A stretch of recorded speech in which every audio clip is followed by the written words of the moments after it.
All right, and we are back with another episode of Content Minded. It's been a few weeks because I didn't realize that I was going to get slammed all at once with a bunch of movie reviews, and I have to do this book review of this Amish romance book. It's coming along nicely. But anyways, this is Content Minded episode, what is it, 61? Or, it's got to be 61, right?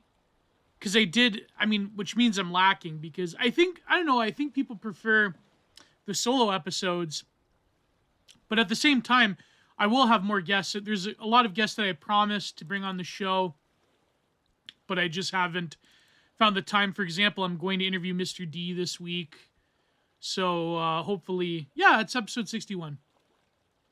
So hopefully everything works out fine, and there's other people I know that, one longtime mutual of mine, he wanted to talk about the Sigmund Freud as a philosopher. But about Sigmund Freud, this week I wanted to talk about a few different things. I'll cover the usual banter, but I wanted to mostly focus on... I want to get to that New Metal article, but I want to talk about this passage from the James Howard Kunstler book, The Geography of Nowhere, and how different a lot of leftist thinking around urban environments are. And someone asked me if I'll ever cover Jung's work on dreams, which is a sort of nebulous topic because everything to Jung, well, not everything, but a lot of Jung is about the world of dreams. But I wanted to focus on specifically Jung's theory of the self. And to do this, I think his book, his two-part volume in terms of his seminars, from the Visions seminar, I think it was a period of, I believe this one was in the mid-30s he did this. He took on this one particularly bright female student, and he did a series of lectures, and they were transcribed, and there's a lot of also very interesting intersections with art theory as well. And I think that Jung's lectures, like most great thinkers, if you want to get a lot of good tidbits in terms of their ideas, where they're more creative, they're more free-flowing, it's always good to get a lot of the compilations of lectures or letters or things of that nature, things that aren't just their oeuvre proper. Because I do have all of Jung's works, but I think that he was more free and expressive in his letters, when he was writing like shorter articles and things of that nature. But anyways, I guess people wanted, I don't know, maybe I'll talk about this in Digital Archipelago, because honestly, it's not that interesting. It was kind of funny, though. But apparently, Mr. Benelli responded to my epic, brutal anime villain, Sigurath, what's his name, Sigurath? Takedown, from Final Fantasy. That's all these leftoids, these like, irony leftists, like, you talk like Sigurath, man. Sorry, Sephiroth. You talk like Sephiroth, man. Like, you gotta talk about, like, you have to like, use ebonics and ironic banner, and every time you say something important, it's like you're being a try-hard nerd, which I am a try-hard nerd, okay? Destiny is correct, but his assessment that I referred to him as an anime villain was quite hilarious. It's something that I think Kafefianon pointed out, that it's like monumental levels of self-regard and narcissism to be like, I'm essentially calling him a last man, end of history bugman, and he's like, you think I'm an anime villain? Maybe I should take, I don't know, maybe I should get his prescription starts with an A, ends with Dural, but anyways, it's kind of funny. I really don't want to pay any attention to it, but it was kind of funny. People, even his fans, were like, oh, he's kind of correct. Because that's the essence of Mr. Benelli, right?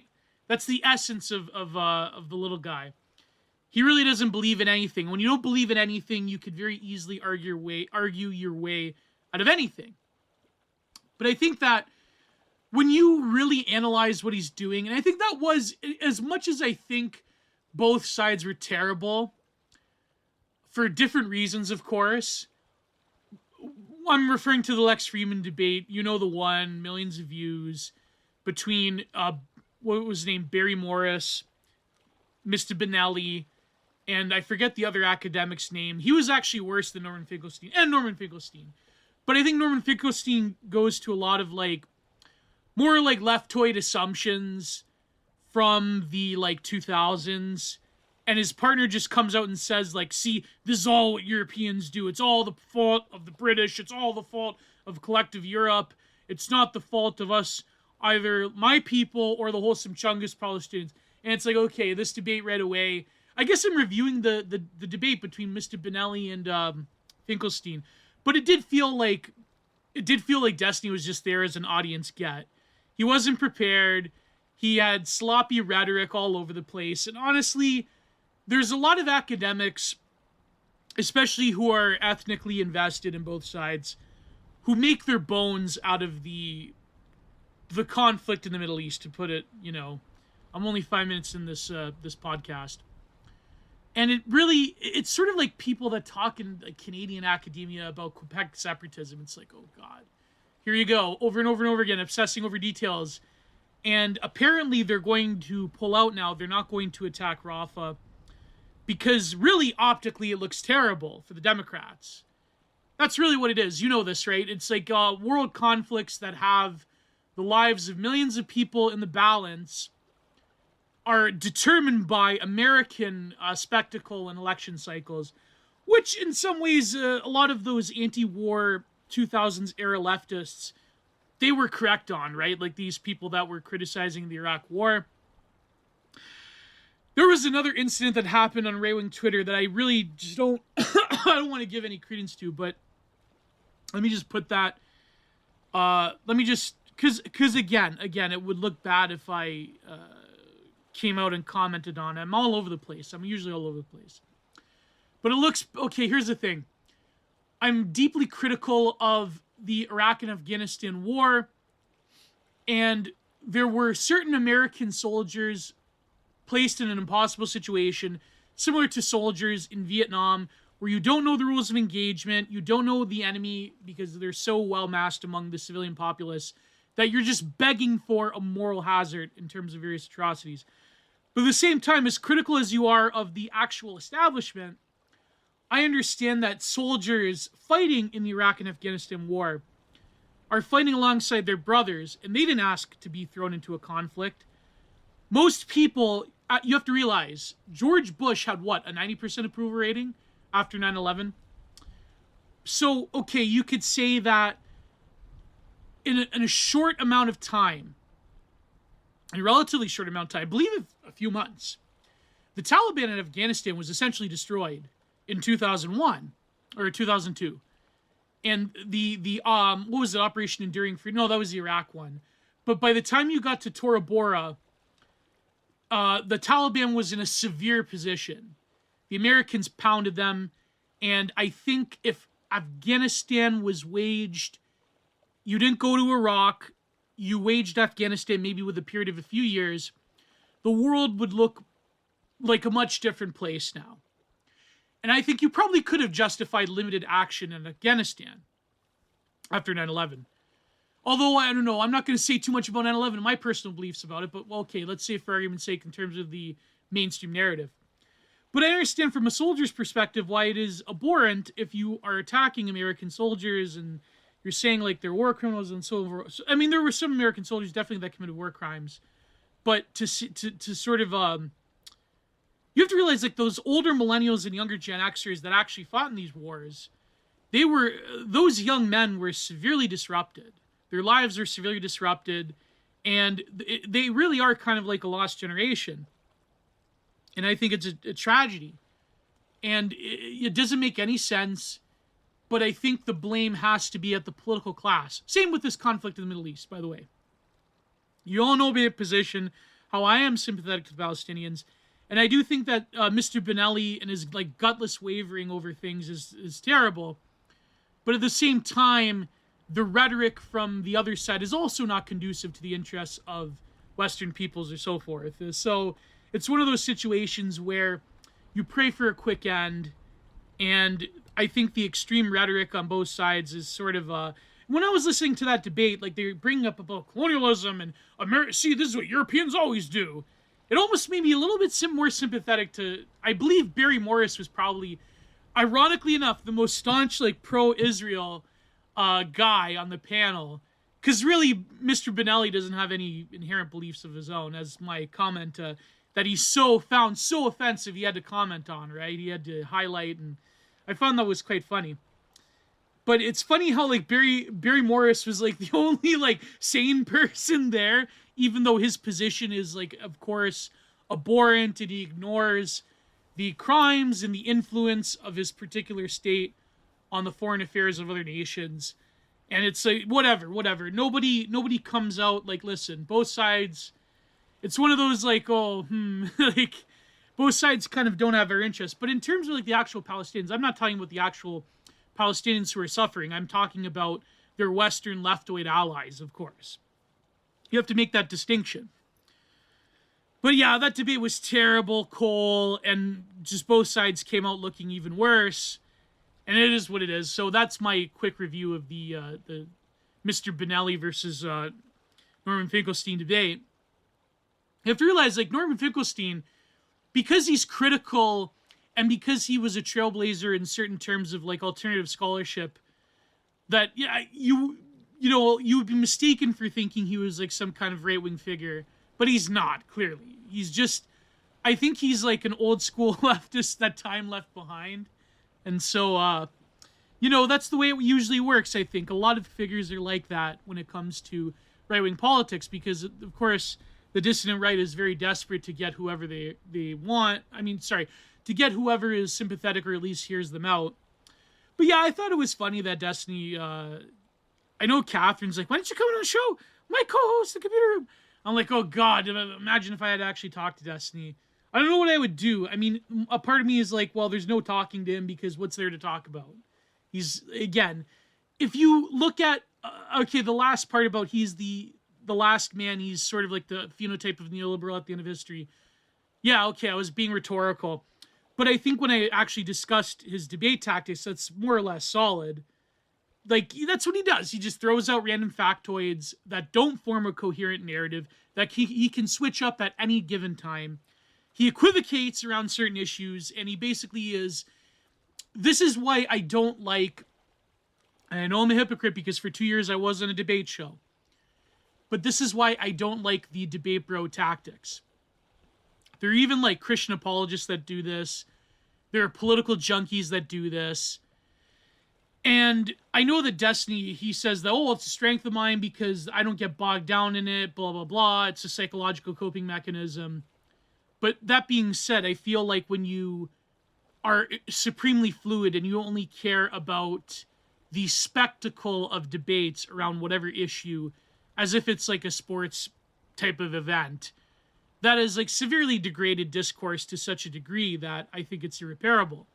It's like I was rereading Prude's article on the troll gaze, how everything becomes a viral phenomenon because entertainment is really catered to the machinations of an online spectacle, where there is a sort of an awareness of other people's opinions at all given times, and there really is no mediation between those opinions, and there's no real nuanced thought. You're forced to engage in such a quick way. And again, this is classic Byung-Chul Han theory, that the online world doesn't really give you any amount of reprieve from that discourse. And it doesn't really allow you to formulate very nuanced opinions. And hopefully by listening to this podcast, you can formulate nuanced opinions about various things. And some guy, one of his fans, of course, called me an Austrian painter because I retweet my good friend Nightmare Vision, and I retweet my good friend, other good friends, right? It's like, whatever, okay? It's very funny, though. It's very funny. He called him the king of Austrian painter Twitter. That was very funny. But anyways, that leads me to another point that I was thinking about recently. I was actually discussing this with Kathrine on our podcast, The Computer Room. Her podcast, but, I'm a co-host, so I can say our podcast. Although it's her podcast, but you get what I mean. I have co-hosts that actually acknowledge my existence as a co-host. But anyways, that really there is no predominant culture. In some ways, the online is a predominant culture, but I was replying to someone on Twitter about this very point, that when you really look at youth culture today, when we were growing up as millennials, and Gen Xers, of course, were the archetype of this, they were fulfilling the boomers' legacy of youth culture as pictured by youth in revolt, as pictured by rebellion. And music had such a powerful grasp because music was the gateway to youth subcultures by and large for Gen Xers and older to middle Gen Y millennials. But nowadays, because everything went through an increasing process of homogenization, because the dynamic in terms of an information system that the internet has provided, and especially by the time you get to the age of social media, where you have the centralization of all of these different expressions of youth culture, you don't really have a defining source of media. I mean, you could say memes, you could say online content, you could say short form videos, whatever. Maybe you could say Hollywood movies. And I said this to Kathrine. I said, well, maybe Hollywood movies. But only the Hollywood movies that are participating in that same process of the troll gaze, where they're specifically designed for online discourse. Barbie, Oppenheimer, now Civil War, and even movies before then. You could even say that Avatar was like one of the first ones. Specifically catered to hash out different ideas. And it's like, oh, what did Greta Gerwig mean by this? And debate and culture war, hot topics and so forth. Those are really the only sources of media that grab your attention. Maybe Game of Thrones was like one of the last vestiges of this. There was a great thread by a follower of mine that was talking about this, how there really is no predominant culture. And I said that that's true because, I mean, again, I'm not privy to the inner lives of Zoomers, right, as a 30-year-old boomer myself. But I think that there is a sense that music has been displaced in terms of popular media, in terms of the thing that captures the imagination of youth. But I said in reply to someone pointed out that a lot of it's because basically the state consents to a lot of youth in rebellion, that you can become this strange political identity category, and it's different in that you are rebelling, but you're only rebelling against a pantomime of what you think is like this predominant social conservatism that doesn't really exist anymore. When in reality, you are supported at every institutional level in academia, in governments, and so forth. And really, it's not the same because the state model has appropriated the war machine of youth in rebellion. It's like, and I used the example of like the, do you know that poster of that it's sort of like a mid-century modern woman that's pointing to a sign that's like, you can't be punk if you're this phobe, if you're that ist, if you're racist, sexist, transphobe, whatever. You can't be punk rock if you are that. And it's like, wow, that really does show you something. That every corporation, every institution, every government body consents to and appropriates the picture of youth culture in rebellion. And that really has a devastating effect on any sort of youth authenticity, because we know that the boomers in some ways created this concept of youth culture as authenticity. And people, a friend of mine was talking about her experience with Generation X, where she's like, yeah, when the whole thing was like, we didn't want to be posers. That was the whole thing. And I think millennials also had that form of fake authenticity as well. But it's really the model of youth culture as rebellious, as something that's deeply related to music, as something that is always the trailblazer of a new social consciousness. This is very boomerish. This is very much in the mindset of the past 70 or so years for a reason. But now when you get to the internet age and you have these social values being instantiated, then you don't have that model anymore.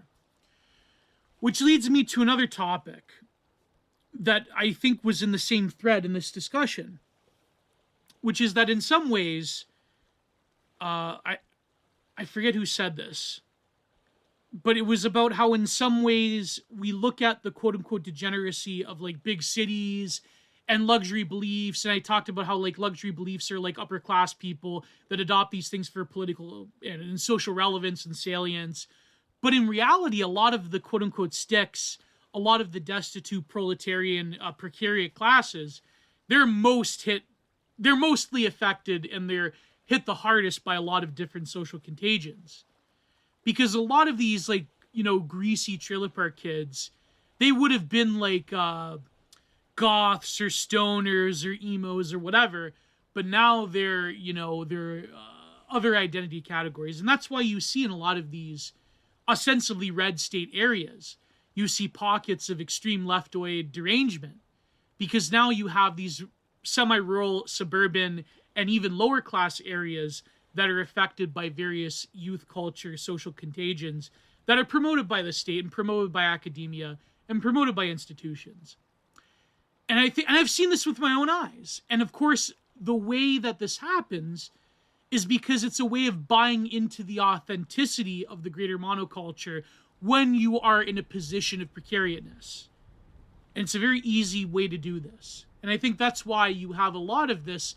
Like, why is there Antifa in, like, rural parts of Michigan or rural parts of Ontario or you know, like, you have all of these different people that are essentially just lower class people buying into various quote-unquote luxury beliefs.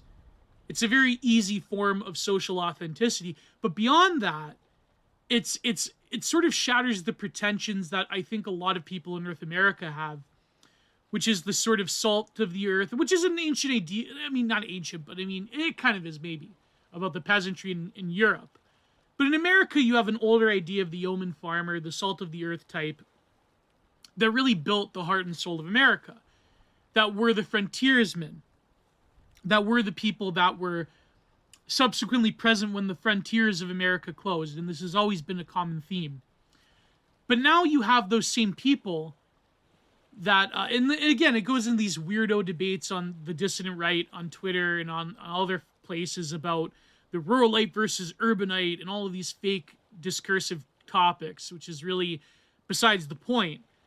But it strikes at a truth because it's posing this model of authenticity.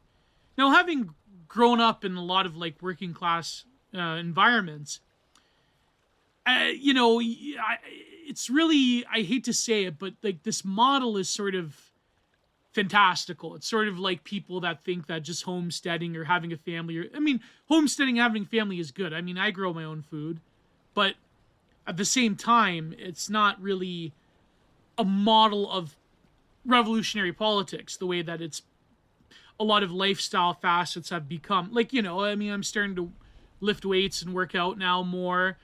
But at the same time, I understand the affectations of it as a lifestyle politics, but that's where it is. It's good because you should do those things. But is it good because it will stage some grand political revolution? I mean, I'm more and more, as time goes on, I'm more and more in the agreement of people like Scott Greer that says, no, it's not true, that it's like this big political project. And it's evident by the fact that a lot of rural places are affected by a lot of the problems that we see created by coastal cities and what people used to call the Berkeley Consensus. And so I think that it's really a spanner in the wheel of this assumption that because you are in a rural area or because you're in suburbia and you grow up in a more or less intact social arrangement, that somehow you have this immunity to the social contagions around you. The internet has destroyed that. As much as I love the internet, we have to come to terms with the fact that there is a lot of people that are among us in the rural parts of North America and the suburbs who basically want to destroy us. So, you know, I mean, I think that you're going to need some respect, a respectable form of urban culture that does embrace art, that does embrace art and being educated and book learning. But of course, that also has trappings as well. But I do think that the theory cells are going to come back in a big way, hopefully, because all of this stuff is sort of not really conducive to a lot of intellectual creativity or even aesthetic creativity. And I think that's a problem. There's a huge amount of stagnation.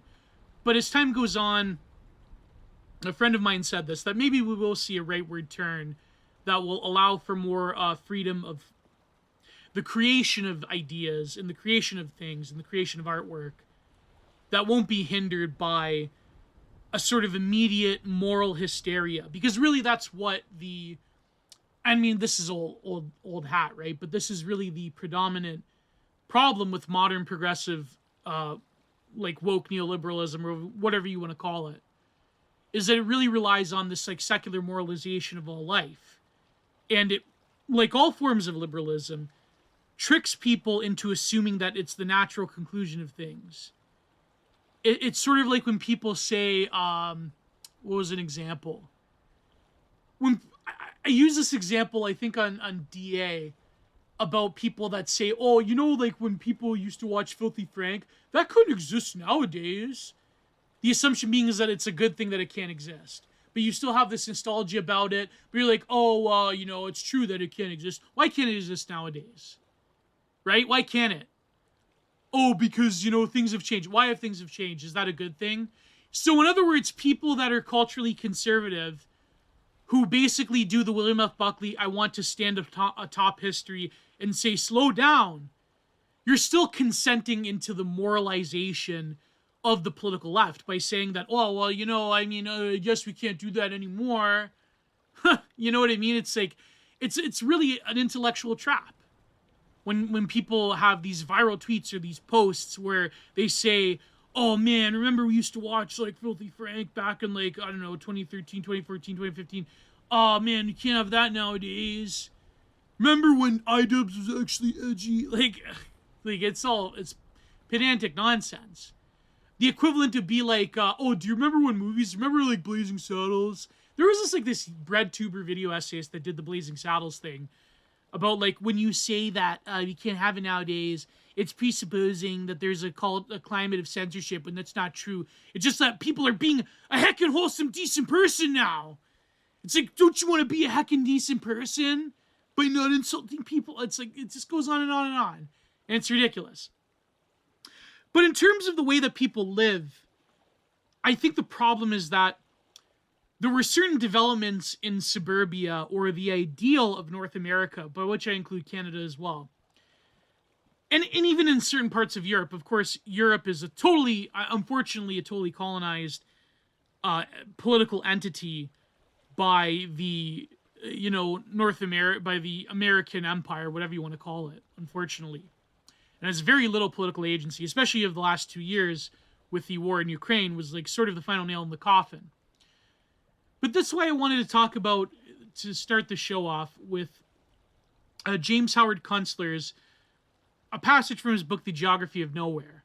And this was really like alternative leftist thought back in the day, but of course nowadays it's seen as reactionary, and his form of like curmudgeon environmentalism is seen as sort of off. And I know people were going crazy about Greta recently because she got carted off again. It's sort of like, she always does these stunts. It's like, who cares?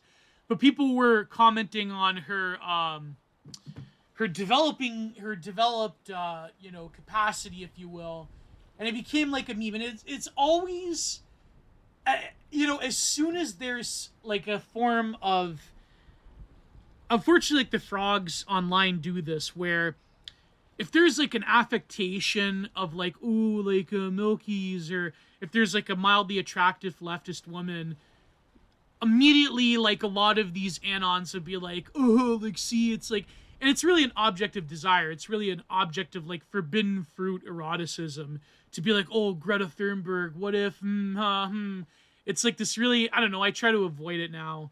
And it's like, but I do understand like why it's there, because it's sort of like, and I guess it's sort of like you have like a lot of quote unquote woke academic women who date like white men or whatever. It's sort of like a kink. There's always like a hidden sex lectics there that is hidden. You know what I mean? There's always like a hidden thing that is a forbidden fruit eroticism to all political discourse. And I think, Basil is unironically correct about this. And you see this even with a lot of anons on right-wing Twitter where they're like posting Greta Thunberg. I saw like the helper Peppy Frog in between her breasts, and it's like, oh my God, it's, what's happening. But anyways, let's move on to James Howard Kunstler, The Geography of Nowhere. I just wanted to read a few quick passages from it. And the reason this passage is so prescient is that it seems to be a topic nowadays that has gained more popularity. I know people, back in the day, like 2015, you even had like right-wingers reading, what was her name? Jacob. She was actually a Canadian author. She was pretty good. Jane Jacobs. I remember my old man had that book. And he's like, oh, this is like leftist stuff. It's like communism. Typical boomer conservative. But no, I think that her theories about the city as an ecosystem having a form of fragile symbiosis and equilibrium that was then later disrupted is a very good theory. And I think James Howard Kunstler also takes from Jane Jacobs. I was going to say Jane Jacobs, because I think that it is largely true that living, I think it's because, well, all cities are kind of like ecosystems. All forms of living, whether it be a thatch roofed village hovel or a large ultra megapolis, they do operate as a form of a cohesive unit, like an ecosystem, like a organism, if you will. But I think that this idea in North America took prominence because there was that idea that we were breaking from older European ways of living. Although there were places in North America that were incorporated those older forms of community living and so forth. But and there is a lot of mythology, although I do see that there was like some viral tweet because of this Townsend YouTube video about like, the myth of American rugged individualism. And I do think that, okay, in some sense it is mythologized, but there were people that lived in a lot of heroic feats of isolation for a variety of reasons. So history is more complicated than whatever current ideological narrative there is now. And I do think that's a problem when people talk about it. And I think even here he talks about like walkable cities and all that. But now, as we know, mixed use, walkable urbanism is sort of becoming an impossibility without radical social, demographic, cultural change that would need to take place. But that's another topic. And I do think that that is a blind spot with this sort of like older form of leftist critique of urbanism, whether it be James Howard Kunstler or Jane Jacobs or so forth. Because the modern reality is sort of, it's still relevant, but I think that you have to incorporate a lot of modern realities with this line of thinking. But anyways, let's read. And again, there's some things I don't exactly agree with here, but nevertheless. Before the Civil War, American city life was a welter of small-scale activities.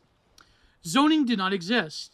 Downtown in New York, Baltimore, Boston, or Philadelphia of the late 1830s was an amalgamation of small offices, dwellings, shops, warehouses, saloons, and little factories that turned out a fantastic array of mostly handmade products, from pianos to tea kettles to chocolate. Quite a few of the mingled enterprises gave off obnoxious effluviance and odors, sort of like Kowloon Walled City in a way. But, more dispersed. Imagine, like, living in Kowloon, as much as we romanticize it as theory cells as a megastructure. Imagine actually trying to live there. There was this British artist, this woman, who actually lived there for, I believe, a few years. And she did a lot of paintings around Kowloon. Maybe one day I'll review her book of all of her artwork. But anyways, pay me $100 to review her work. God, I kind of feel bad for grifting. Anyways, quite a few of the mingled enterprises gave off obnoxious effluviance and odors. Slaughterhouses, soap factories. How could soap factories smell bad? Oh, I'm telling you. You know what it takes to make soap? I mean, nowadays with industrial chemicals, it's different, but they used to make soap from animal fats and so forth. Soap factories, glue works. Oh God, especially glue. Yeah, that's another, again, animal products largely back in the day. John R. Stilgo mentioned an indoor dairy in Brooklyn housing 500 cows. Imagine 500 cows in Brooklyn that aren't, I was going to make a joke about people that listen to podcasts, but I don't know. I'm not going to make any fat jokes unless someone truly deserves it. But anyways, 500 cows who never, it's like Billy Pratt does the Pennsylvania 7, Pennsylvania 10, New York 7, blah, blah, blah. Anyways, who never saw the light of day and were fed on distillery slops. That's terrible, by the way. Oh God, that is inhuman. I am against industrial animal husbandry. But, you know, can you imagine 500 cows that never saw the light of day just existing in a slop yard, a vertical slop yard in Brooklyn? There's like different levels of cows. Like, imagine a parking garage. And I think when, if the world ends, if governments fall, you probably will see that again. You'll see an abandoned parking garage being used as a vertical farm. You'll have cows and chickens and so forth. This could happen one day, folks. You never know. It's like that. I remember this one scene. I think he's dead now. Luke Perry. His son, Jungle Boy, is another Kohler, another... well, they have a term for it in the pro wrestling board on 4chan. But anyways, you know, whatever you think of Jungle Boy, his father, Luke Perry, he had this this series called Jeremiah, which I quite enjoyed, about like a post-apocalyptic. I think all the kids died or something. Like, so only the children lived, and like all the adults were wiped out or something. I think that was the show. But there's this one scene where they converted a whole mall into like a medieval marketplace slash apartment zone slash like fairgrounds. And it was like a weird form of post-apocalyptic conversion of various urban centers. So I could imagine in New York or in Toronto or somewhere like that you will have like these vertical, if the world ends, if there's an apocalyptic event where the continuity of government no longer exists, then you will have, I love when Alex Jones always say that, continuity of government. Then you will have like vertical stockyards in a lot of parking garages. Who knows? We'll see this. Anyways, the wealthy lived very close to downtown on streets of fashion. The poor were not a permanent class of subsidized indigents, but rather working people who made less money. As factories multiplied and then streets where they stood became less desirable places to live, older single-family houses were bought by enterprising landlords and chopped up into warrens for the poor. So this is the poor houses and so forth. But a great many more of the working poor lived among middle-class families, in rented rooms, apartments, basements, and in back alley dwellings scattered fairly evenly throughout the city. You don't see that anymore, do you? In the first phase of industrialism, the dimensions of city life remained at human scale. Well, the canal system and then railroads, and by the way, I'm probably going to dox myself here. But my town actually had a canal going through the main downtown. Anyways. By the way, I don't really care. Like, it's very easy to find me. It's like I use my real name and face. I mean, come on. What are you going to do? You're going to come to my house? Like, I love how Orc Brand, he does a thing where he's like, what are you going to do? You going to come and redact me? Come on. Like, I live in such and such Poughkeepsie, New York. He, like, gives out his real address and everything. Oh, I'm going to do a video on Orc Brand one day. Deepest lore on Orc Brand. Anyways. In the first phase of industrialism, the dimension of the city life remained at human scale. The canal system and then the railroads vastly improved the transport of goods between towns and cities. I also, by the way, had a railroad in between our town that they got rid of the rail tracks. I hate that because I come from, in Niagara, my town was a big paper mill town, so that's why they had railroad tracks in the middle of the downtown center. Between towns and cities, the movement of anything bulky within the city itself was still arduous. Freight moved by hand carts or horse cart, and it did not move easily. Elevators did not exist. No buildings were higher than 6 stories. Church steeples and the mast of ships along with the waterfront made up the skyline. Denizens of the city moved along and about mainly on foot. Mixed-use, walkable cities, right? In the second half of the 19th century, city life changed more dramatically than any time since the Renaissance. The American city had embarked on a pattern of growth that would ultimately consume it. Industrialism, the main creative force of the 19th century, wrote Lewis Mumford, produced the most degraded human environment the world has yet seen, unquote.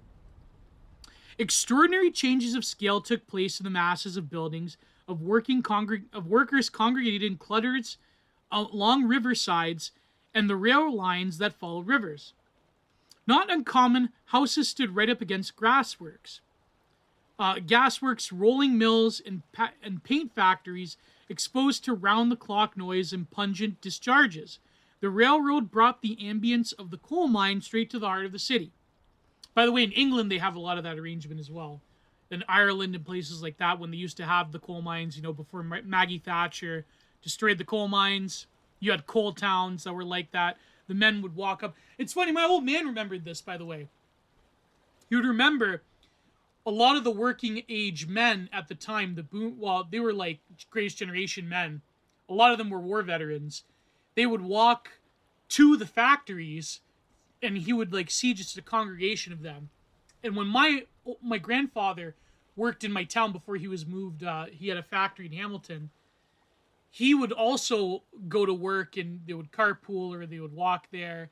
And it was like the last remnants of suburbia next to an industrialized town. And, my old man was born in 1962, so he's like a later boomer. I mean, I guess almost on the cusp of Gen X. But he still remembers it, and it was quite something. Nowadays, of course, you don't have that. I mean, I guess people have to travel, especially in Canada, more and more to urban centers because of the property. It used to be that all of the immigrants and all of the people that were working in the heart of Toronto, they would have to live in the GTA, which is, for those who don't know, means the Greater Toronto Area.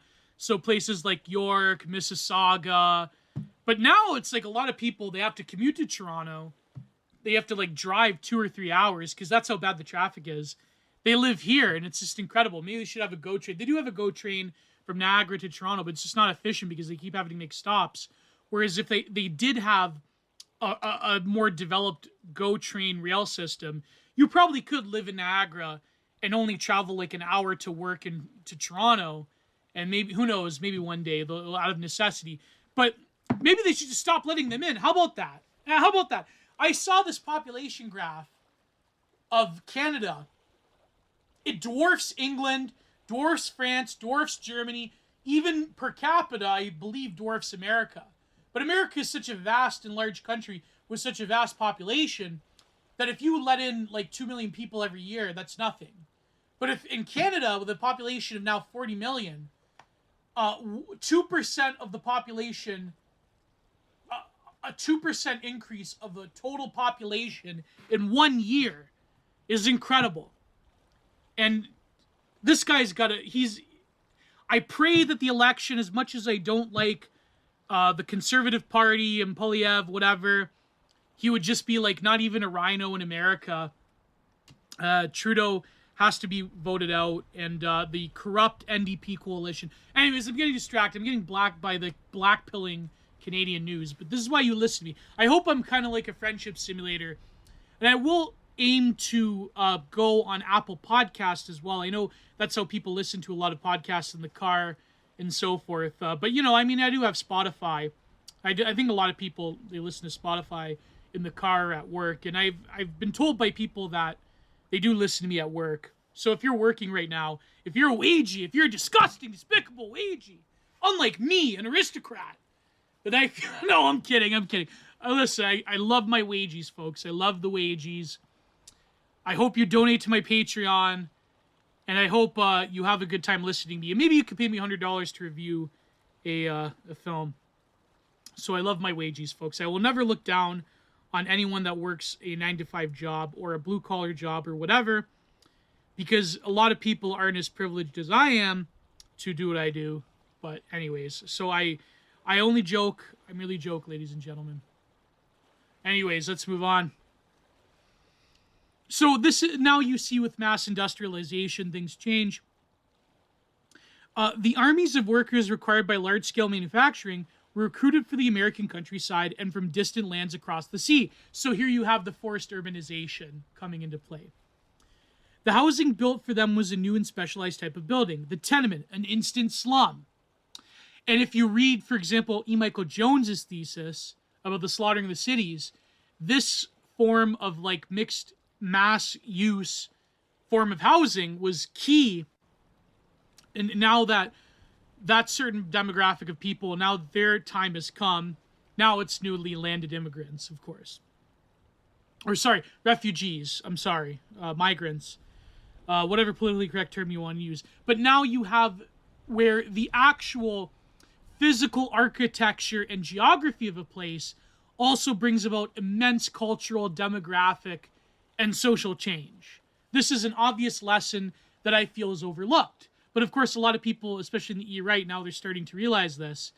I think that there's going to have to be massive changes in policy in a lot of these cities. Because I'm not against cities, you know, I think that cities can be done better. I think like ruralite fantasies are for few people compared to people that do want to live in cultural centers. And I do enjoy cities like, for example, Pittsburgh, that are smaller, but yet have access to cultural centers. Maybe when I talk to Mr. D, I'll talk about how I ventured into Pittsburgh. I went to the Warhol Museum. Of course, you know, you have to see all the markers of, let's say there's a few Impossibles hanging around. It's very funny how they played up that part of Andy Warhol's identity, even though that's the part he had the most problems with through his whole life. But anyways, I'll save it for when I do the Mr. D Content Minded. There was no legal minimum standards of decency. Do you think a leftist would write this nowadays?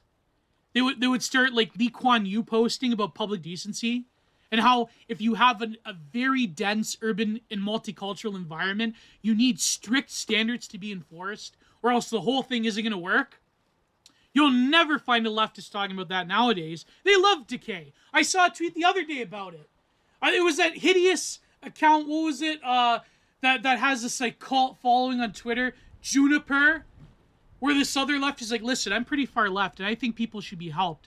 I think homeless people and drug addicts, that they should be helped. But we can't, like, I just think that people stealing things and imbibing in certain substances in public, I don't think that's a good look. If you want to, you know, raise a family in cities and you don't want to go to this like trad LARP ruralite fantasy, Juniper's like, what do you mean do something about them? What do you mean do something about them? The guy is telling you that we need to address the root problem. But instead of doing that, you don't want that. You just want decay for its own sake. That's what these people want. They don't want a proactive humanistic solution even. Okay, I understand a lot of frogs on Twitter, they banter about like millions and millions, you know what I mean? But like, okay, fine. If you wanted a society that addresses the wasting of human potential, then you're going to have to really crack down and say that maybe people need treatment. Then I saw this other one. I know I'm getting distracted. I will read the whole chapter, but I saw this other. I managed to screen cap it. Let me dig it up for you. This is by an account that's Worst Matt. It's got like that penguin being like black-pilled avatar.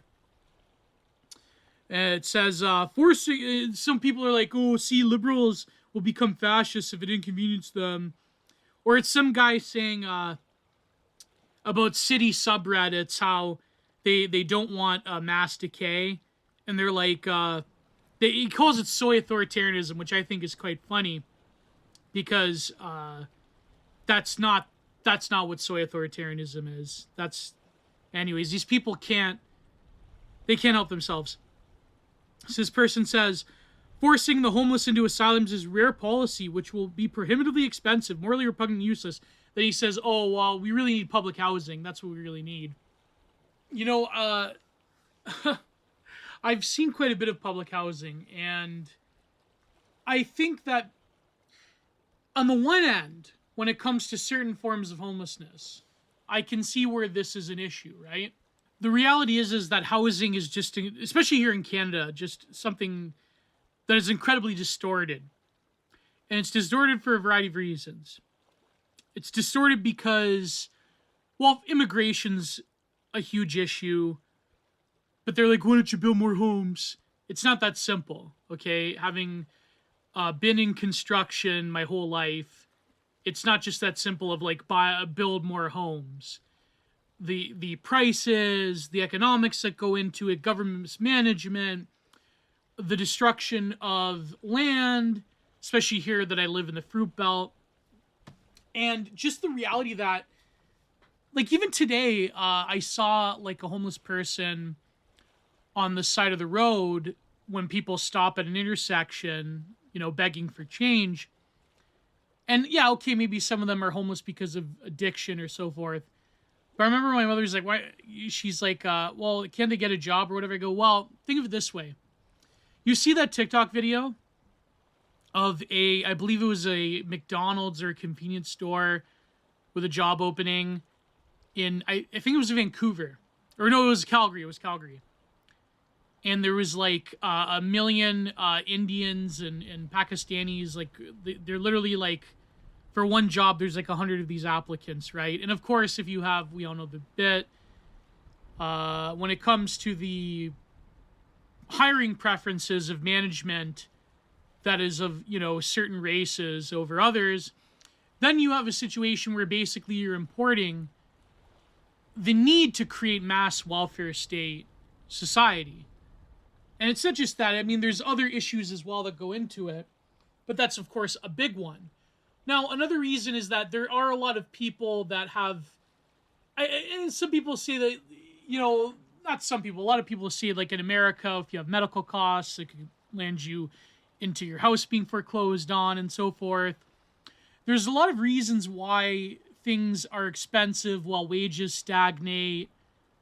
There's a lot of people who are precarious that probably are living in a semi-homeless environment, whether they're couch hopping or sleeping in their car or doing even the van life thing. The van life thing being a pursuit of like bourgeois millennials with money. Now it's like people that actually have to live in vans out of necessity. And, you know, and there's people that live in apartments that are rent controlled, or even in England, they have council flats and so forth. Not very good environments to live in.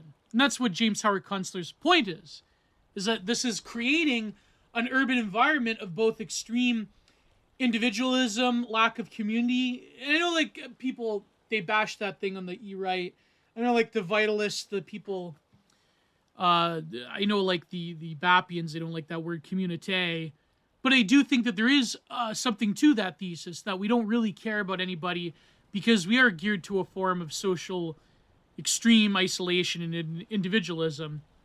But at the same time, community takes the form of political causes and other forms of like longhouseism that aren't exactly apt for the proper instantiation. For example, a religious community had so many different executive functions that were mediated out to people.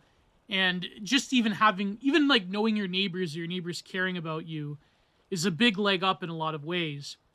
And there are still people who have this, but there's a lot of systemic reasons. And a lot of it is the economics of people that, so, okay, you can solve, in the one sense, having housing, getting rid of immigration, mass immigration, and of course, you know, what's the buzz term now? Remigration. Is there gonna be an SPLC? It probably already is. Like an SPLC, ADL, or other Antifa adjacent websites that will say that remigration's like akin to saying, I don't know, saying like white G-word-eyed or something. By the way, the framing of white G-word-eyed is not an apt one. I think that is a buzzword, and it has become sort of polluted the way that the term the alt-right is. And exactly, it's not, even in terms of pragmatics, it's not exactly a good descriptor of what's happening. But, when it comes to replacement levels of immigration, that is a huge issue. And in terms of sustainability, in terms of all of this, and in terms of the way that we live, but also when it comes to huge ultra-megapolises, a lot of these YIMBY people that talk about solving homelessness by just building more pods, that's not really addressing a lot of root causes. It may address some root causes, but if you want this like total global airport society, then you're going to have something akin to the Canadian model. And that's not really going to help anybody. I even saw today a graph in Canada how they're letting in more men than women. So it's funny because Amrim Peter Griffin replied, he goes, Kanakistan bros, they didn't factor in the 80-20 rule. Oh, it's over. It's over for Canada unless there's dramatic political sea change. It's pretty much over for the foreseeable future. But I mean, you want to have hope, but whatever. But even in America, even in the American context, but in terms of this tweet, when it comes to homelessness, you're still not addressing people that can't take care of themselves for a variety of reasons. And he's saying, well, first of all, building houses is not cheaper than institutionalization. These people, they love the idea of therapy. They don't live the actuality of it. They love the idea of the therapeutic state, the model that's presented in Hollywood films. But they don't like or TV shows especially, but they don't like the reality of actual institutionalization. Because these people, like, on the one hand, they've never actually read Michel Foucault, but on the other end, they're like, oh, well, see, you can't institutionalize people. That's barbaric. Well, then just letting them rot in the streets, is that so what are your solutions? Because I know that I know that a lot of people, like a lot of frogs, maybe they're not joking. They generally do want some kind of like Soylent Green situation going on, not to say it for YouTube purposes. But if you actually have compassion for people that can't take care, and there's this shocking number of people that can't take care of themselves, especially, I mean, culturally, demographically, you name it. The fact that there is a huge process, and some of it's natural because of the nature of technology and society and so forth. The amount of like IQ shredding that's happening is also incredible. A lot of people literally cannot take care of themselves. Now, what's more compassionate? Having a state that fails at it because there's parameters around it, having this form of like Longhouse Managerialism, or actually having a government and a society. I said this in tweet once, having a government, a civilization, a structure that actually cares about people and gives them a purpose and gives them a greater future trajectory. Whereas this sort of like mamby-pamby, half-hearted managerialism that the liberal state endorses is not really producing anything. In fact, you could say that in terms of, and again, this is a basic, like Michel Foucault for dummies. This is like school of life tier analysis of Foucault. But it's correct that producing more homeless people, producing more precarious people, that's the byproduct. That's the actual effect of something. Because it justifies more endless bureaucracy. Those insights in Vancouver and even here, they're not getting rid of addicts. They're actually just generating more. I mean, not directly, but indirectly. But that's the whole point. It justifies itself as an institution. Because if bureaucracies were in the business of actually solving problems, they would have been solved. But then people are like, oh, you can't say that about everybody. There are people on the ground that actually do care about and actually do want to help people. Yeah, okay, fine. There's a few bleeding hearts that want to help people. But when it comes to the overarching structure, the NRX reactionary soundbite is correct. That an institution is the purpose of an institution is what it actually does and what it actually produces, not the ideal of what it produces. That's all nonsense. That's all BS, right? So Michel Foucault is correct that actually the prison industrial complex creating more recidivism. That's actually the real product there. That's the real positive outcome for that institution. Same with homelessness. And so here's the thing. If you want a proactive solution, you're going to have, because a lot of people are so desperate and so on the edge and so mentally ill and have been able to survive on levels that are basically an animalian existence, that in order to create a flourishing life for them, you're going to have some form of institutionalization or not. And it's very funny. It's very, very funny. I know I'm saying that it's hypocrisy, but it is quite incredible how leftoids that always talk about homeless people, when they mean by homeless people, they mean about a transformer that people around them can't tolerate them anymore, and they have to, they have the Cash App in the bio, and they have like under every viral tweet they have, please support this Beyond woman who's is homeless. I wonder how that happened. Anyways, and they're not really homeless. They're actually staying in some anarchy squat. It's like give me money for whatever. But that's what they mean. They have a very flowery picture of how people actually live that are destitute and homeless. They have a very like wholesome Chungus picture of the homeless person or the migrant. Now, there is a section of homeless people, a minority that do prey upon other homeless people that are terminal criminals. There are people that just are, they're sort of, what should I say for YouTube? There is a segment of criminality in the population that cannot be tolerated. Put it that, without implying anything. But there's a lot of homeless people that can't get up on their feet if you just give them housing. Now, I agree a form of housing is a necessity, because I've actually talked to homeless people, and they say that they don't want to go to shelters because it's like they get preyed upon. A lot of these homeless shelters are not exactly totally overseen by the government, so there's a lot of corruption that happens. Their stuff gets thrown away if they're not there on time at nighttime, and there's a lot of issues with homeless shelters. And maybe if they did have like a village or a colony where you give them their little tiny home, I know certain places are doing this, the more competent homeless people that probably could get on their feet, if they had a job that was given to them by the government, that they were required to, the paperwork, they had social workers that could do paperwork for them. They were required to show up on their job.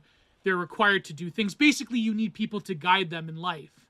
There are a lot of homeless people that I've met, even personally, that probably fit the bill. That probably wouldn't be homeless with the adequate support structure there.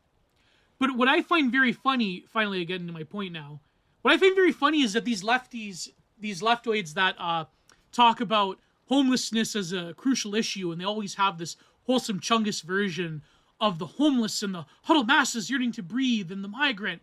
When it comes to actual solutions, they always revert to neoliberalism, don't they?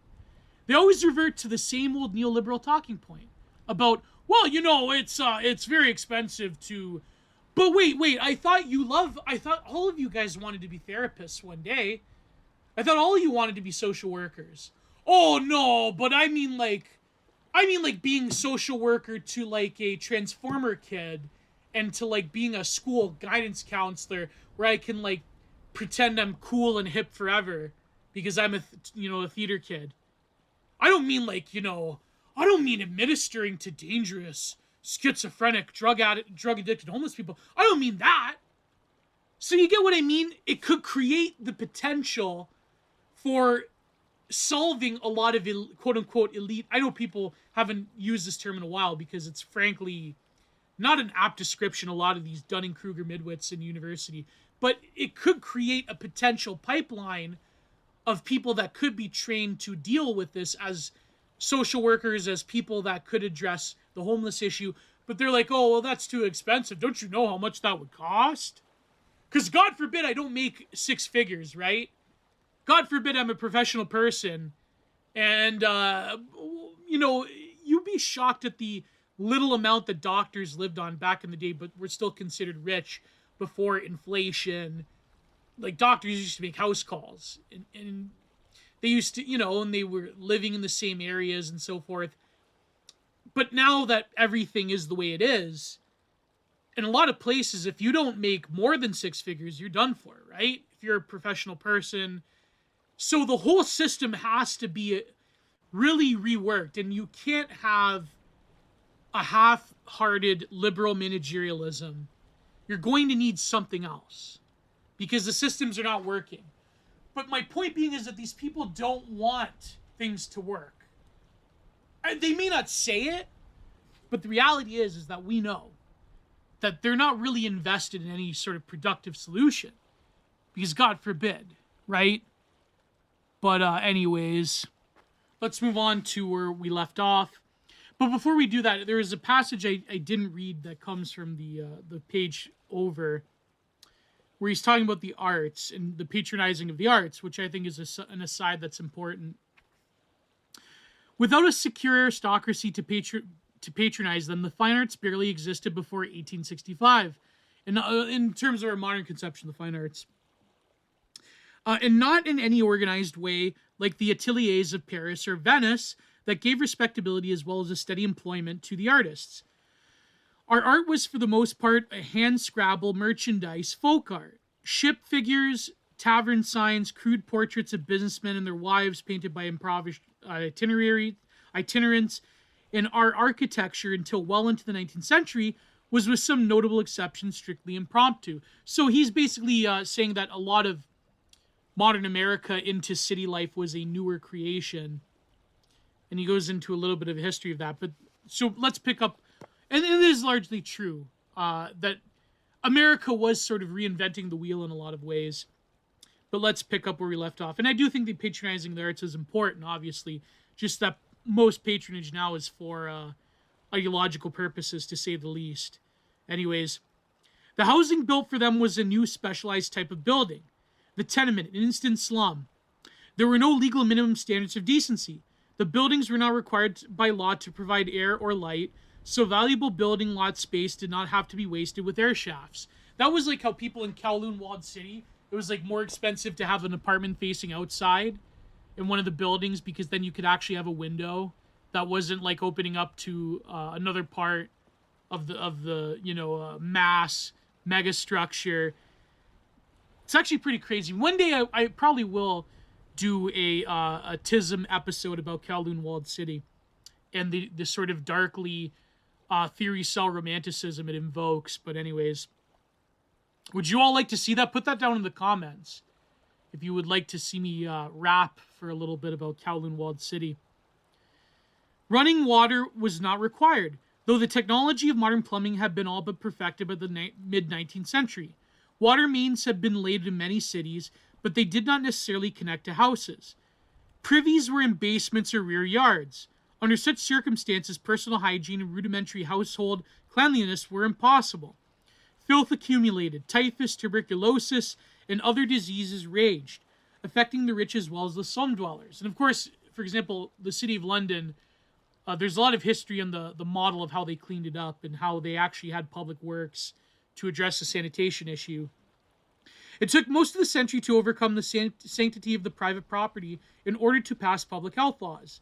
As Sam Bass-Warner points out, a city could only admonish, harass, and fine a slumlord who refused to install plumbing, but they couldn't barge into his property and install it themselves. And the law did not permit a tenant to withhold rent or sue for damages when his landlord failed to comply with regulations. Our property law ignored the social dimensions of ownership as though they did not exist. Property ownership was the keystone of liberty. And who was the slumlord but the quintessential American? The property owner. Don't tell me what to do with my land. Well, I mean, yeah, but nowadays people there's this left-way obsession with landlords. And I understand there is a lot of slummy landlords that own a lot of apartments, but if you're just renting out a few units, it's it's crazy. But I do understand, if you're not going to provide adequate care to the places of living that you're renting out to, I understand. It's just, it's hard, man. But it's hard being a landlord nowadays. I know I'm not from experience, but from family experience, it's pretty hard. But anyways, tenements were thrown up to surefire real estate investments. They could be built cheaply with practically no risk of failure. The demand for slum housing was bottomless. No matter how swinish the accommodations were, the slumlord never ran out of eager customers fresh off the boat. Wow. I wonder if that's happening nowadays.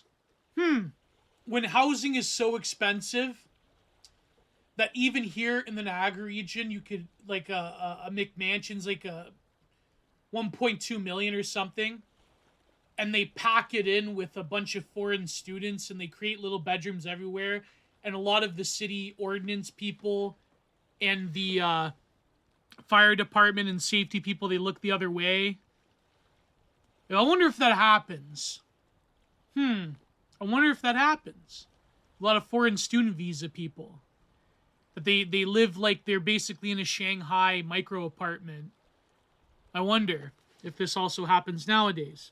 But it's, it's progressive and liberal, and it's approved by Justin Trudeau, so I'm sure it's totally fine as opposed to back then, right? One family to a room was typical, though worse crowding was not uncommon. Tenants came to occupy vast districts.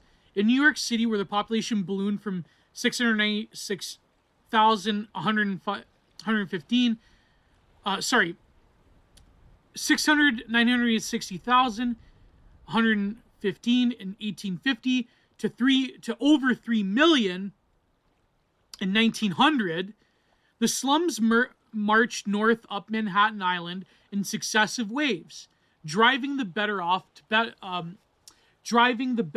before them. Sort of like this again. Notice how the pattern of continual slaughtering of the cities keeps going on and on and on. I remember when Nightmare Vision was reviewing it at Night Owls, how you have like these like little old Polish women or Italian women who had to move out of their community, their ethnic enclave, that they could access, shopping, and they knew their neighbors, and that they were devastated that they had to move practically overnight into a suburb where they're totally isolated. Like, people don't think about that, the amount of old people that are isolated in those environments when you're forced into suburbia and you're forced into this reality of social isolation. And it's like, people don't think about how you are even just like that physical distance does kind of disconnect you from your neighbors, but Yet through the 19th century, the standard of city housing declined steadily for all classes.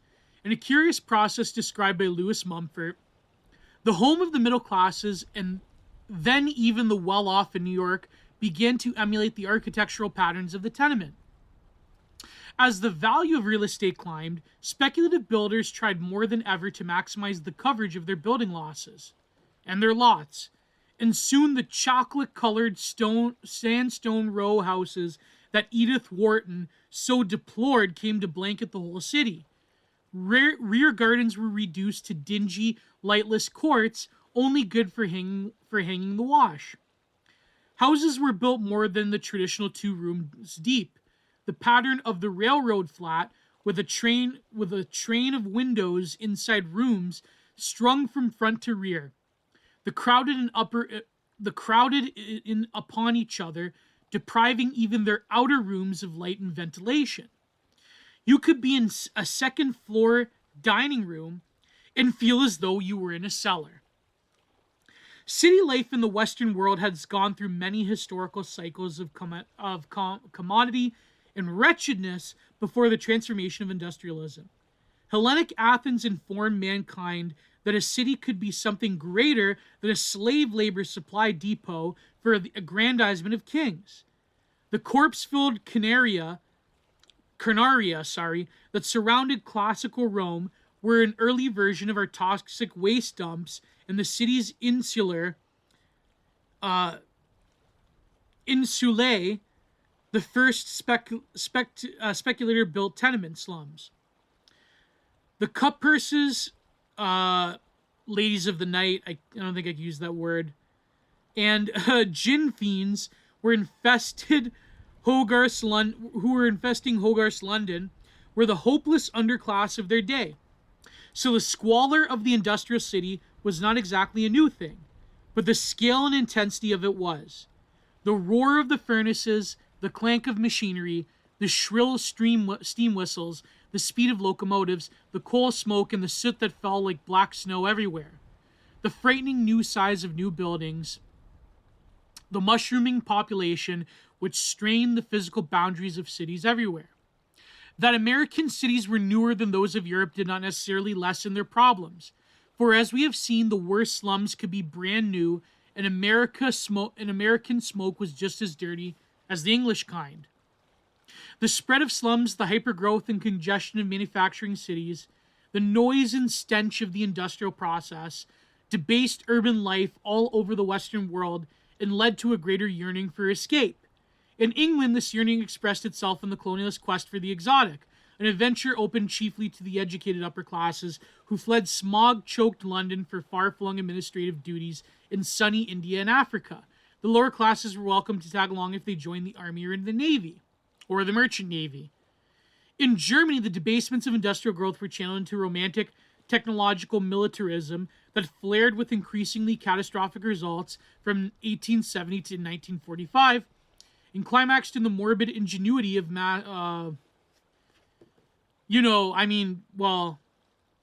let's move on. In France, it found expression partly as a colonialist romp, but even more in a surprisingly successful quest for civil amenities that transformed Paris from an overgrown medieval rat maze into a city of wide boulevards, greenery, and light. Well, no longer anymore. No longer, because of their migrant crisis, but anyways. And respectful of the art. The French, permitting the French to develop a coherent idea of the good life that was at once metropolitan, middle class, and respectful of the arts.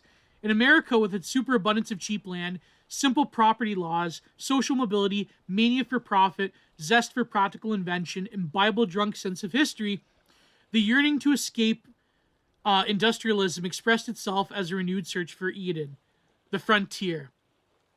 America reinvented that paradise, described so briefly and so vaguely in the book of Genesis, called it suburbia, and put it up for sale. And this is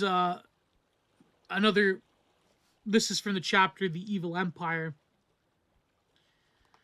Where is it? So he's talking about suburbia here, and like the different roadways and how it was developed on a grid. The two elements of the suburban pattern that caused the greatest problems are the extreme separation of use and the vast distance between things. The idea behind the separation of use had its origins in the 19th century. So he's talking about how basically the car is a necessity in North American life. When industrial activity became an obnoxious nuisance to city dwellers. The first zoning codes explicitly sought to protect the property values of residential neighborhoods against such incursions. So industry was let off and given its own part of town in which to be dirty and noisy.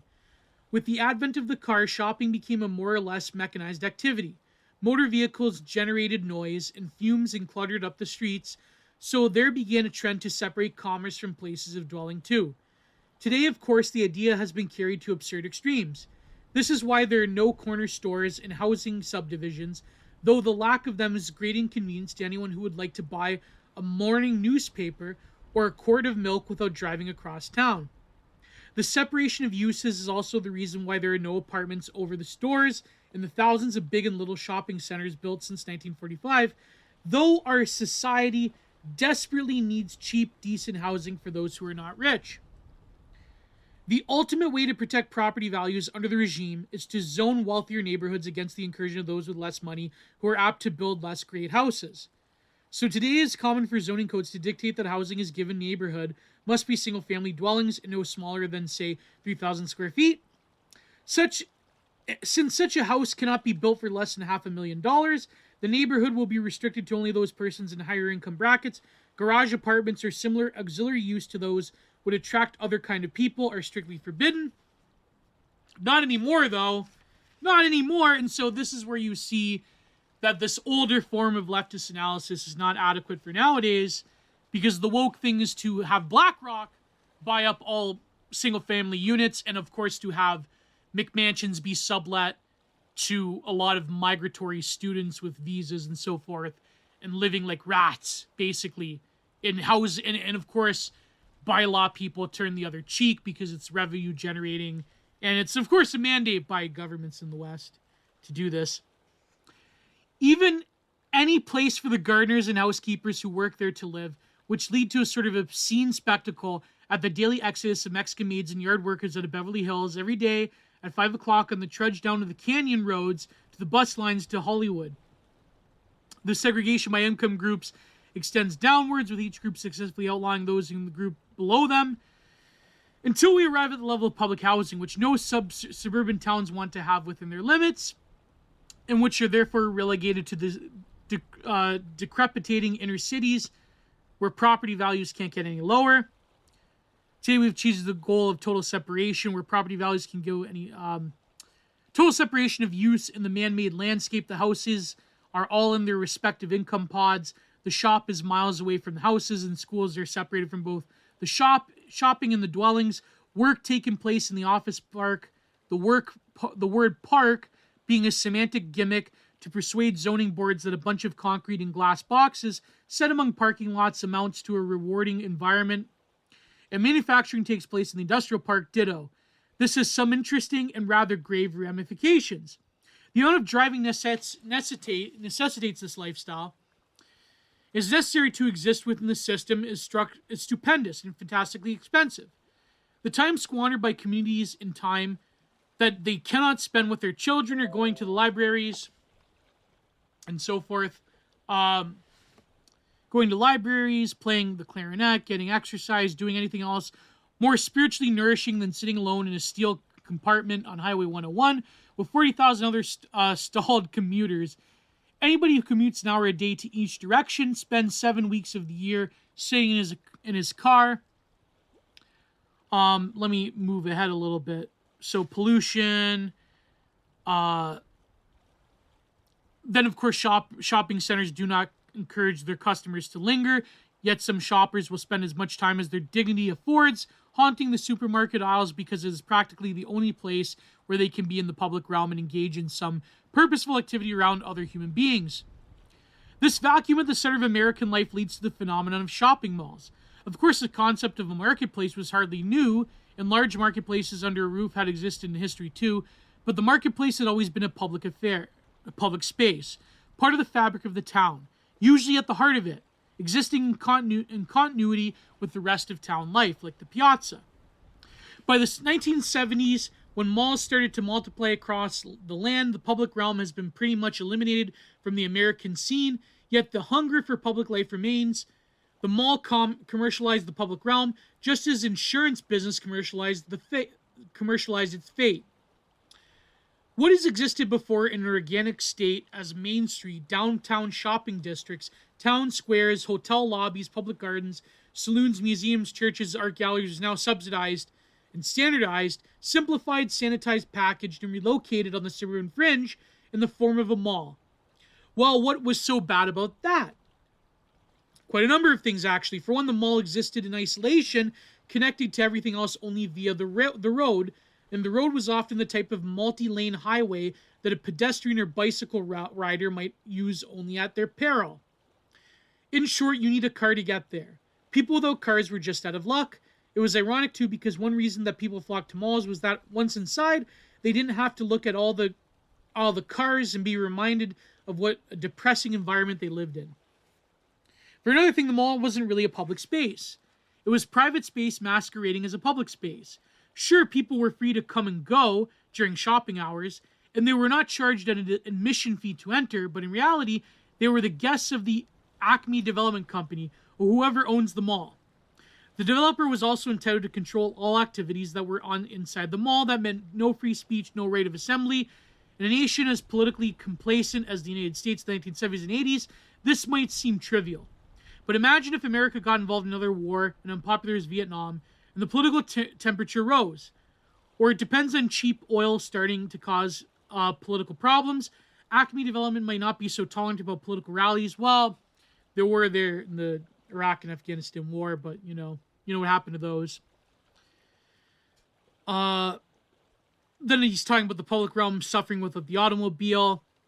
The reason why every town had built after 1950 is a concrete block shed full of cheap paneling and plastic furniture, why public schools look like overgrown gas stations, why courthouses, firehouses, halls of records, libraries, museums, post offices, and other civic monuments are indistinguishable from each other, from bottling plants and cold storage warehouses. The dogmas of modernism only help to rationalize what the car economy demanded.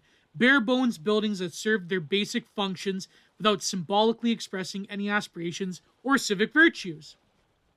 Which again is another point that you would find from like Tucker Carlson nowadays, right? The Greek Revival merchants exchanges in courthouses of the early 1800s symbolically expressed a hopeful view of democracy, a sense of pride and confidence in the future, and significant public expense went into their expression. Public buildings such as the Philadelphia Water Works or Jefferson's Virginia State Capitol building at Richmond were expected to endure for generations, perhaps centuries, as the Greek temples had endured since antiquity. The early American building types were set in a different landscape, characterized by respect for the human scale and a desire to embellish nature, not eradicate it. Try to imagine a building of any dignity surrounded by 6 acres of parked cars. Problems are obvious solutions. Build buildings without dignity. This is precisely the outcome in 10,000 highway strips across the land, boulevards so horrible that every trace of human aspiration seems to have been expelled, except the impetus to sell. It has made commerce itself appear to be obscene. Traveling a commercial highway like Route 1 north of Boston, surrounded by other motorists, assaulted by chaos of gigantic lurid plastic signs, golden arches, red and white strips revolved around chicken buckets, cinder block carpet warehouses, discount malls, asphalt deserts, and a horizon slashed by utility poles, one can forget that commerce ever took place in dignified surroundings. There's no shortage of apologists for the ubiquitous highway crud. The self-interested nature of its promoters in the highway, auto, and construction lobbies is obvious. Harder to understand are its boosters in academia. Then he talks about John Brickenhofer Jackson at Harvard. J.B. Jackson was credited with the founding the field of landscape studies, as distinct from, say, geography or cultural anthropology, or other ways of interpreting man's use of the land. He goes into some biographic details about him. He was fascinated by the post-war commercial highway scene as a fabulous new phenomenon, the grand pageant of our national life. He loved the freedom of the strip, the energy and outlaw charm of it. He especially loved the task of trying to understand how it all worked, watching the cars cruise up and down, observing how parking lots were turned into flea markets on Sunday mornings, revealing in the vernacular ingenuity of the strip's denizens, for instance, the way they transformed bankrupt roller rinks into evangelical churches. I find myself, they turn Pizza Huts into churches now. I find myself reconciled to a great deal of ugliness, a great deal of commonness. He told me, I don't object to it all, and I don't object to it at all. He appears to lack, and turns out, were critical faculties. So caught up was he in the emphatical dazzlement of his observations that he seemed unable to make judgments about what he was observing. He was not interested in consequences, only manifestations. Jackson, in turn, deeply influenced Robert Venturi, whose explication of Las Vegas strip culture never questioned the strip's economic ramifications or its consequence for the greater environment. So I think what's very interesting about this book is that he's critiquing older problems that are apt, but at the same time, a lot of the discourse around urban environments and suburbia is different, because now you have that same critique. It rings hollow because a lot of people are forced out of the suburbs into pod cities, and a lot of people are forced out of driving to the office and the social milieu it provided to work at home, gig economy. And so in a way, we have a reintroduction of that, of the one end nowadays, a sort of not real individualism, but a sort of communal longhousism mixed with extreme isolation and individualism. Because now you can just Amazon order anything, and you have to work from home, or your job is like a gig economy thing. And it's even worse. You've escaped one tyranny of like Office Space, you know, that film Office Space, and it's like, oh, how alienating it all is. But then you've just arrived at something even more alienating, or some kind of like stupid like WeWork open environment thing that just never works. That's never going to lead to not having that feeling of alienation, right? So on the one end, his critiques are apt. That America tried to build this new Eden in the suburbs. There are problems with the suburbs, but now by virtue of what's coming next, it's like the suburbs are a refuge. But now they too are being slaughtered as well. They too are being destroyed for other things and bought up in an even worse form of geographic city planning that's also, of course, gussied up in the language of progressive politics, but really it just benefits corporations and government bureaucrats. An even worse form of living and urban planning is coming down the pipe. Now, can we recuperate some form of ethical enclavism in these huge ultra-megapolis cities? I mean, you're going to have to. But at the same time, there is a degree of social alienation. Now, he is correct, and this is a problem because America is a car culture, at least it still is. I mean, even Baudrillard saw that the car is unique to American life. I remember doing a stream on that back when I used to do those laid-back Saturday streams. This was like before the Digital Archipelago. And it is true that America is a car culture. But at the same time, when it comes to the critique of the malls don't exist anymore. The malls are slowly fading from the background of our existence. The experiences of being a kid going to the mall, it's like no more. Like, do a lot of Zoomers even go to... I mean, I'm sure Zoomers still go to some malls. I mean, I live next to... not next to, but I live pretty close to a mall that's still somewhat, operating and cogent and hasn't been part of the dead mall phenomenon. But that experience of the mall on the edge of town, there's no more downtowns. The mall destroyed downtown environments where you could go to different shops and you made a day out of it. And there was boutiques. The mall destroyed that. Now the mall is being destroyed by something else. By the internet, by Amazon, by the lack of big box stores and so forth. I mean, the big box store as a model just became virtualized, went on the internet.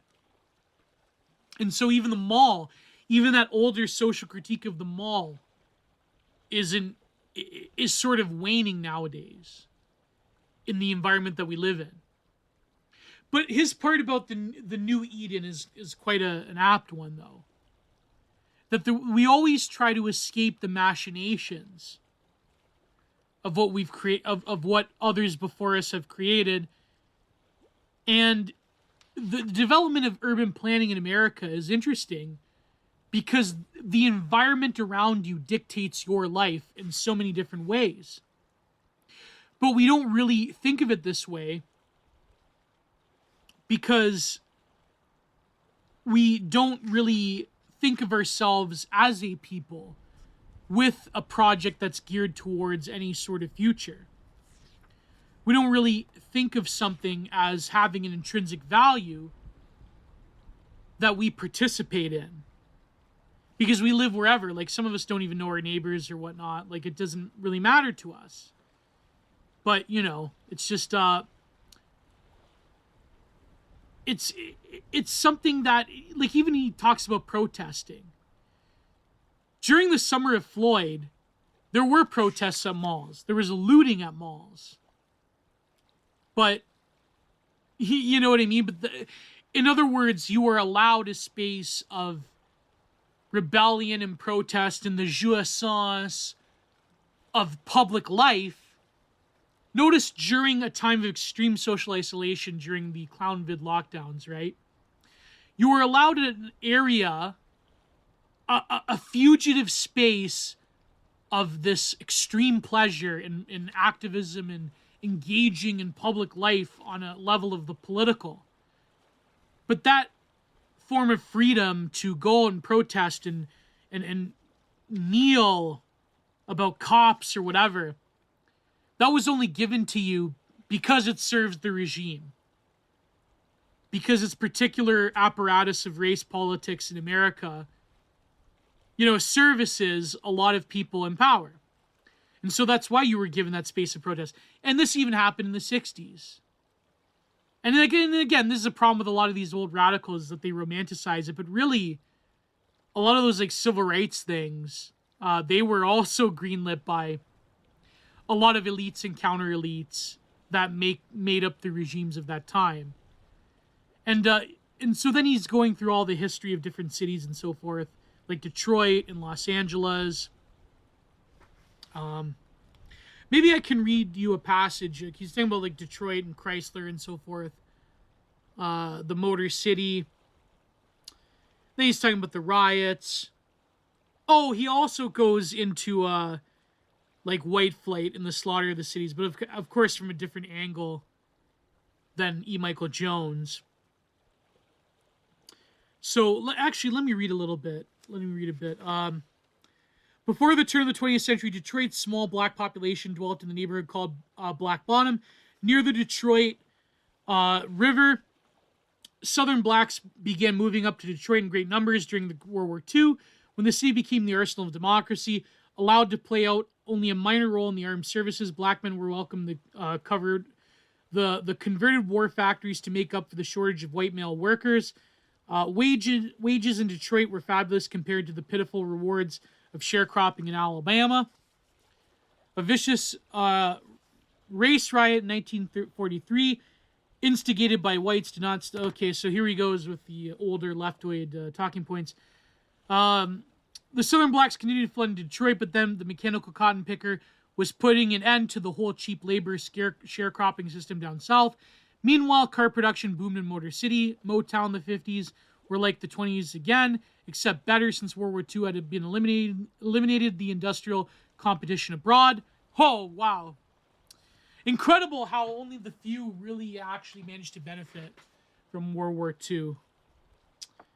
Funny, the few elites managed to really benefit. Not the European people, though, God forbid, right? This was America's golden hour, a time of tailfins and hooplas of an annual model changes. The city could absorb tremendous amounts of labor, but not forever, because they were poor. New arrivals moved in the worst. Housing has always been the case in the history of immigration in America. By the mid-60s, the new immigrants had faced exceeding the number of jobs available, even during the boom. The fabulous paychecks now never materialized. Rural heritage had not prepared these newcomers for city life. So the slaughtering of the cities didn't really benefit them, nor did it benefit all of those largely European immigrants that were there before them. So, before World War II. The paternalism of sharecropping itself, a revised form of slavery, translated easily into the paternalistic slavery of welfare. By 1967, rioting was an angry expression of these maladaptations and the hopelessness that attended them. The riots scared the hell out of the others in Detroit. The white working class and middle class. It must be emphasized that this was Detroit's second major race riot in 25 years, the two worst in American history to date, and to whites an augured doom fully for the city. In 1967, auto workers with a few years on the assembly line made more money than college professors. Those who could leave their old neighborhoods, the suburbs, now fled en masse. Many had little to lose. Their old mortgages were paid off. They were willing to sell their houses at panic prices or renting them out. Middle-class whites from the big managerial enclaves did lose equity in the rush to leave their spacious houses, but then houses in the suburbs were still relatively cheap. And white flight was subsidized by FHA mortgages and federal highway grants. Oh, wow. The government subsidized it? That's crazy, right? Blacks soon moved into the newly evacuated neighborhood, since the old primary ghettos around Woodward Avenue and on the city's east side have burned down in riots. Of course, there were black middle class, those where families had been up north long before the Great Migration. those who had made it in the earlier days of the auto industry, those who succeeded in spite of racial, cultural, economic disadvantages. There's no doubt that they were made to feel unwelcome in the white suburbs. Well, okay, here we go. Here we go with the old leftoid talking points. The white exodus made it possible for the black middle class to suddenly obtain excellent housing within the city at a bargain basement prices. Wonderfully 1900s or 1920s houses, far more solid, commodious, and elegant than ticky-tacky boxes that whites were snapping up in the suburbs. So you mean to tell me they gave up their good housing that were relatively near each other in the cities for post-war, basically like ready-made houses in the suburbs? But somehow white flight, so they're disrupted from their way of life. A lot of them are like Catholic European or Orthodox European immigrants, whatever. A lot of them are WASPs as well. But you mean to tell me that the European immigrants that came before World War II, that worked in Detroit, that had their ethnical enclaves, that were forced into suburbs that had like worse housing, you mean to tell me that that benefited them somehow? And that was racist? That you should just tolerate having your whole way of life stripped from you because it's racist? Like, I don't know. Yeah, anyways. These were the heady days of the late 60s with great stirrings of black pride, black self-determination, and black community. Here were the nation's sixth largest city facing becoming an all-Afro-American metropolis. The most visible black-owned business was Berry Gordy's Motown record company.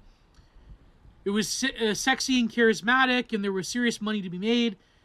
So let's get back. It was all a mirage. Detroit's real economy was the four tops records, but cars.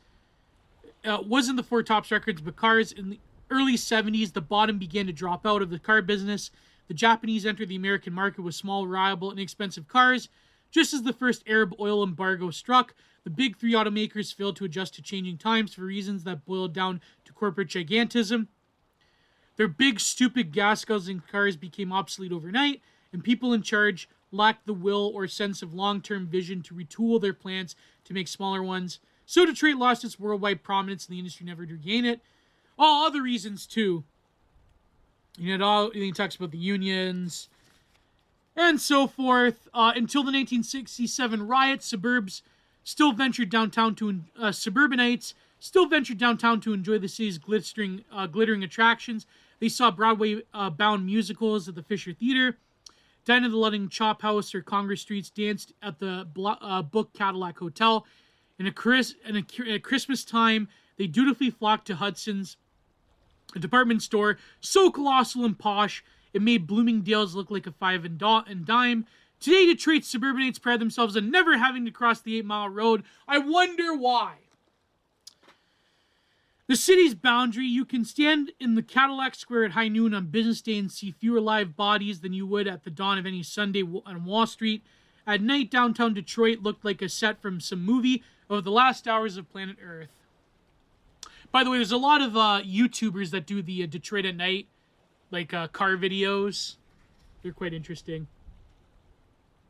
This sad condition was supposed to be cured by the Renaissance Center, a big footprint development of 4 39-story office building towers surrounding a 73-story cylindrical glass hotel, all bestriding a giant shopping mall on 5th acre of riverfront at the base of Detroit's old business district. Henry Ford II, or Hank the Deuce, as he was fondly known around town, relentlessly pushed the project. It opened up for business in 1977, the cost of $357 million. From the very start, it was a financial catastrophe, an exercise in civic design, an epic flop. When it first became apparent that few businesses wanted to rent office space there, Ford ordered 1,700 of his own employees to evacuate their suites in suburban Dearborn, and set a good example by moving into the bright new complex downtown. They occupied one entire office tower. Ford, the Rand-sent biggest financial backer, now became its biggest tenant. During a period of time when Ford Motors Inc. was losing hundreds of millions of dollars, its first in 5 years, the Rand-sent showed operating losses of $130 million. From a design point of view, the Rand-sent was asinine. For starters, the buildings, which occupied 30 acres of the 5-acre site, had less than half a dozen entrances, and more of them were not at street level, but on kind of terrace mezzanines that you could only get to via the main entrance. Moreover, the big landscape podium that the buildings were set on were surrounded by driveways. All of the rental action was deep inside, hidden from the streets around its windowless stores and store walls. In short, it was a gigantic fortress.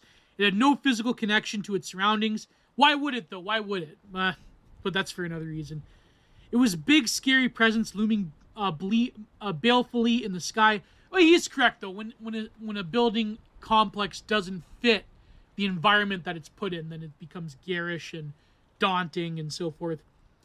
A pedestrian outside the complex, gazing up at 5 towers, cloaked in the dark glass, felt like a bug about to be squashed by the gang of prison guards. Here was the essence of the dilemma. Total security and easy public access contradicted each other. Oh, wow. Without easy public access, the project would fail to interact with and thereby enliven the rest of the business district, which was the whole point of it in the first place. Yet the designers opted for security. They made it easy to get the rent sent by car, parking for the 6,000 vehicles, and they made it an ordeal to get inside from the street onto the floor, on foot. Sorry, made an ordeal for you to get access on foot. The whole attitude of the place was summed up in a little sign beside the entrance. Private property, under 17 must be escorted by guardian. Notice it said escorted by guardian, not accompanied by an adult. This meant that a group of 16-year-olds could not enter in the company of a 17-year-old friend, yet to come with mom and dad or Uncle Otto. So much for the public realm. The inside was misconceived as the outside. Everything was designed in circles. The central hotel was a gigantic tube. The carnivorous atrium court at the bottom of the hotel was circular. The shopping corridors surrounding it were circular. Circular subcourts of shops and restaurants radiated from the main atrium.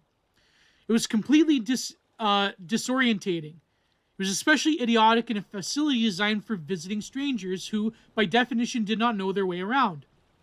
Because of this, Sorensen management was forced to set up information desks at every compass point on 2 different levels, and not out of goodness of their hearts either, but because so many people were wandering around, lost that it had become a public relations problem.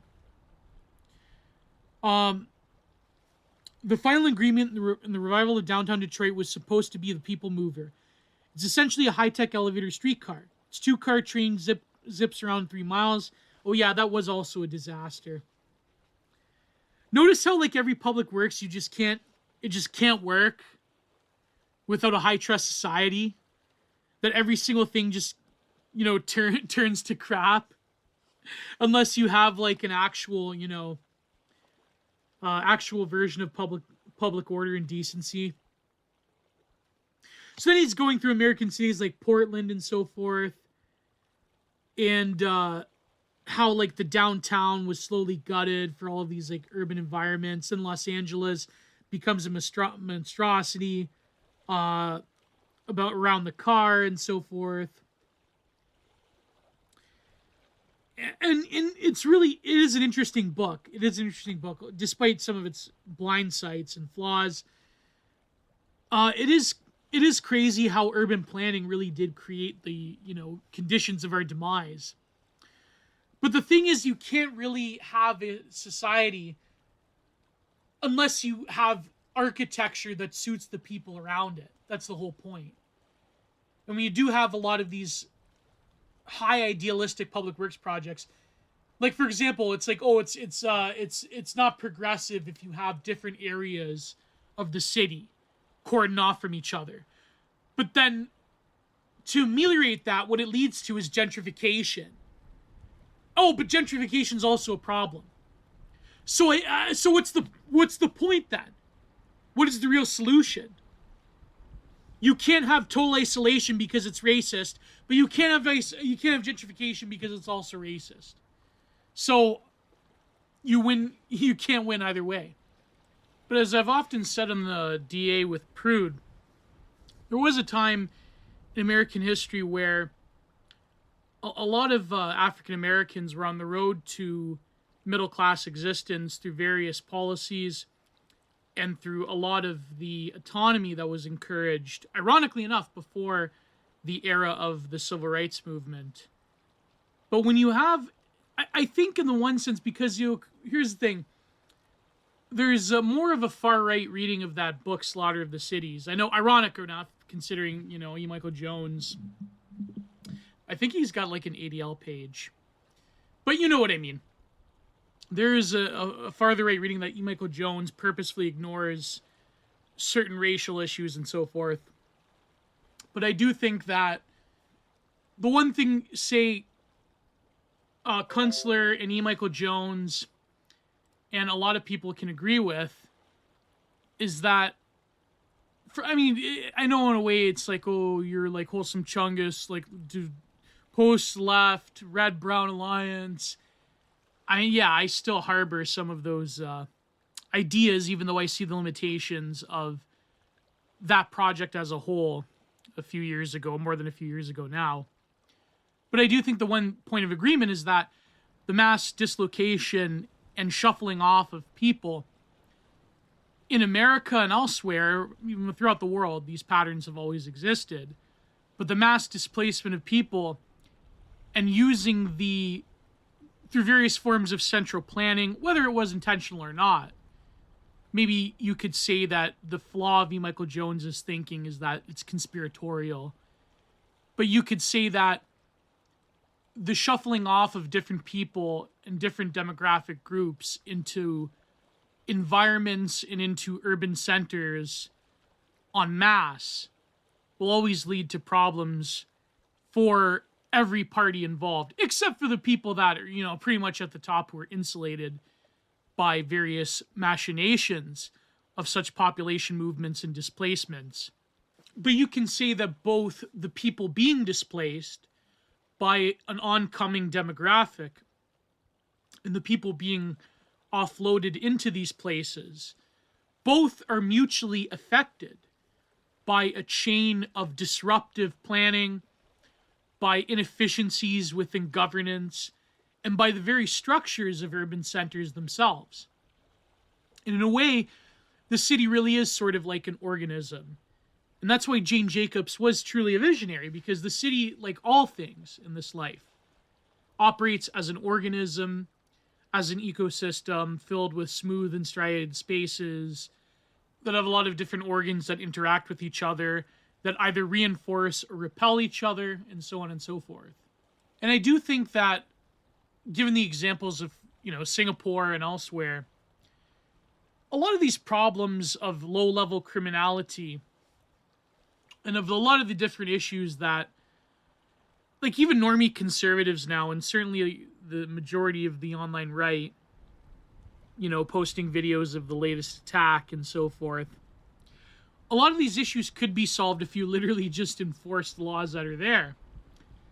And if you didn't have a media apparatus that is intent on demonizing any form of actual ability to create conducive ways of living in a civilization without being as bombastic as possible. And I do think that some of the issues that certain forms of the political left bring up, such as the private prison system and the idea of carceration, like, that is something that it needs to be addressed. Why there is such a high recidivism rate in America in particular. But that being said, the absolutely insane, lunatic prison abolition, police abolition, it's just like, that's fantasy. It's part and parcel of what I mean by, as correct as the left is relative to the mainstream, in terms of the actual intentionality of what they want versus what they say they want, is always different. And they're not very serious about any of these solutions.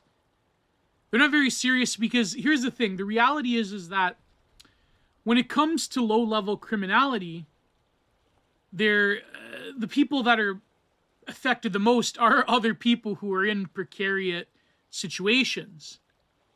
And even people now that did have a relatively stable middle-class existence, because of the way things are slowly progressing downward, or should I say devolving downward, normal people are being affected even today. And the problem is you have these like terminal suburbanite aging soillennials that listen to rap music or whatever, or listen to Chapo, and you could tell right off the bat they all have like the affectations of the soillennial, and they've never really experienced what quote unquote working class people experience. They've never experienced like I'm not even sure they've actually went up to a homeless person and actually talked to them.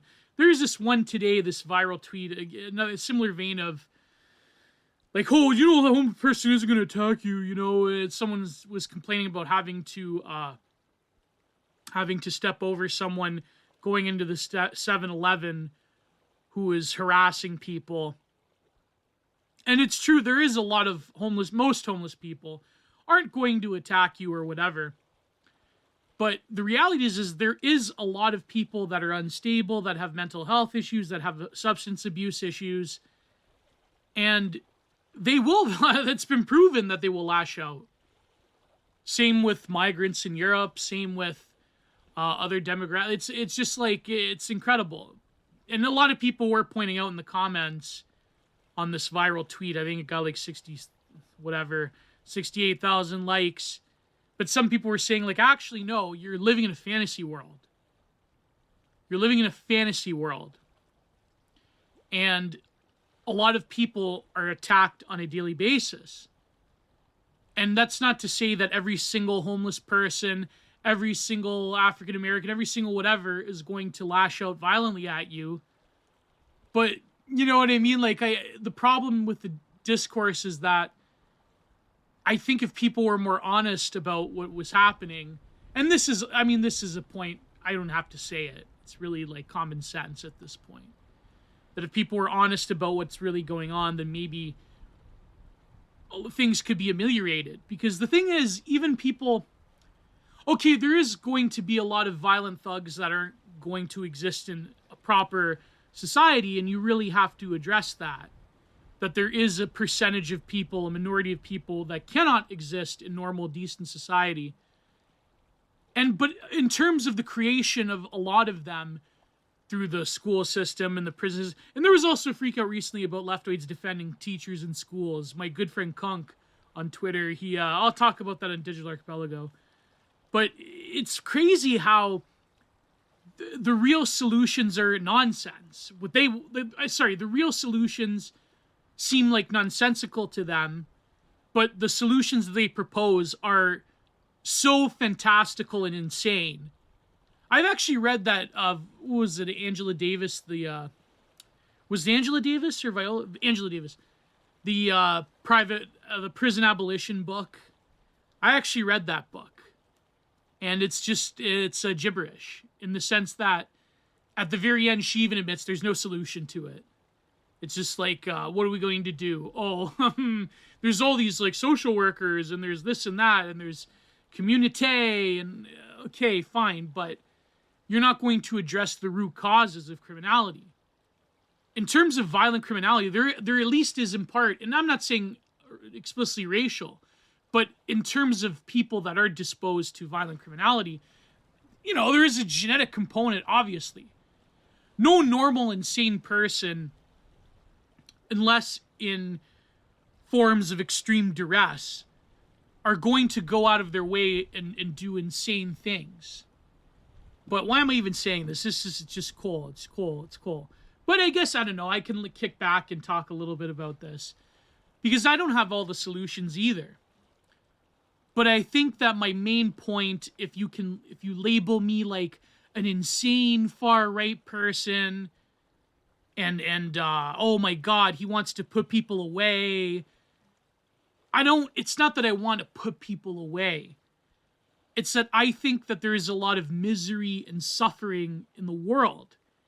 And by definition, amount of the resources and wealth and the things that our ancestors have built for us, that there shouldn't be this level of misery and suffering and homelessness and addiction and vice.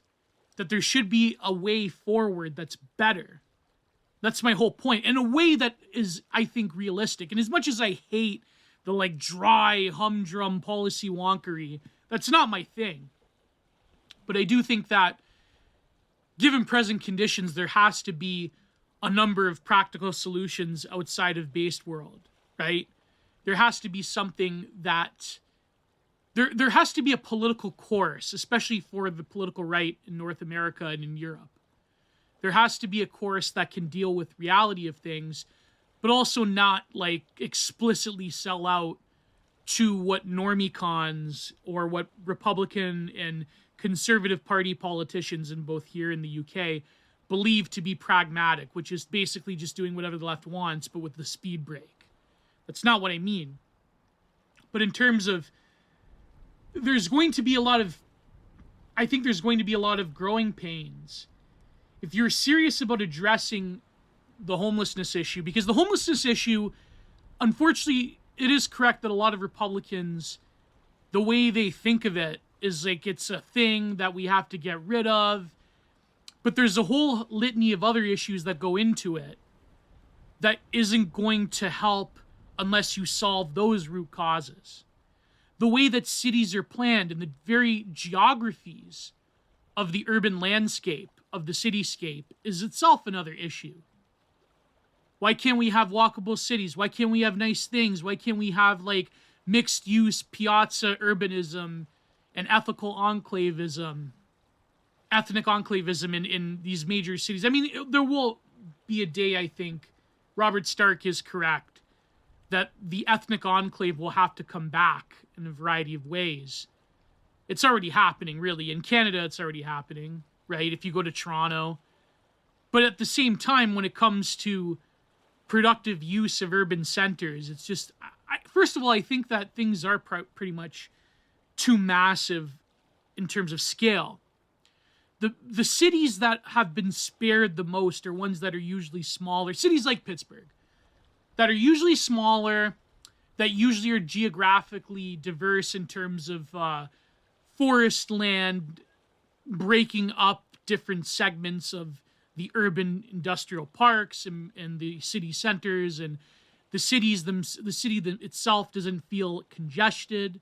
When I was there, it didn't feel congested at all. If you go to Toronto, it's incredible. It's really mind-boggling. You feel confined. And it takes a long time to get in there. It didn't take any time at all for me to get in there. Well, I mean, a little bit, but like, driving in Pittsburgh is quite an issue for the way it's laid out and the very like hilly geography. But in terms of the congestion, it wasn't as bad as a lot of other places, even Buffalo, really. A lot of those cities have been affected by post-industrialization, but they find a way to maintain an equilibrium where it isn't as, it's a very stark contrast from, say, Philadelphia. But that being said, I mean, there's other cities in America that are pretty nice, Sioux City, parts of Arizona, from what I've been told. There's like smaller scale cities that still have a lot of like rich arts and culture, but don't have the same degree of criminality, of visible poverty, and of course we have to address the reality that California is like basically a poverty and homelessness magnet for a variety of reasons, both the climate, the politics, and so forth, the border. There's a lot of issues, and I do think conservatives and Republicans, they talk about it in a way that is kind of unproductive, the way that Ronnie Reagan talked about it. Ronnie Reagan closing institutions, and a lot of those institutions were ghastly and vile. But notice how the demonization of the institutions by the media, by popular depictions in documentaries and in movies and TV shows, a lot of normies, they see institutions, they're like, oh my God, it's basically like Forest Haven, or it's like Willowbrook, the Children's Center, Willowbrook. Was it called Willowbrook? The one that Geraldo Rivera, I think that he made his bones in the 70s about Willowbrook, right? They look at that, they're like, oh my God, it's terrible. And a lot of them were ghastly and terrible. And like, for example, Forest Haven had some of the worst atrocities you could ever imagine. And these people were abandoned. But the problem is that when you decentralize it into a lot of these little halfway houses, and you don't have any oversight, it will perpetuate even more abuse. In fact, sometimes worse forms of abuse. Instead of reforming these places, they don't want really proactive solutions. They don't want to reform. They don't want to hire more people. If there's this scarcity of white-collar jobs in terms of the medical industry, I mean, it doesn't... These are the same people that talk about, oh, well, you know, human life has no cost, man.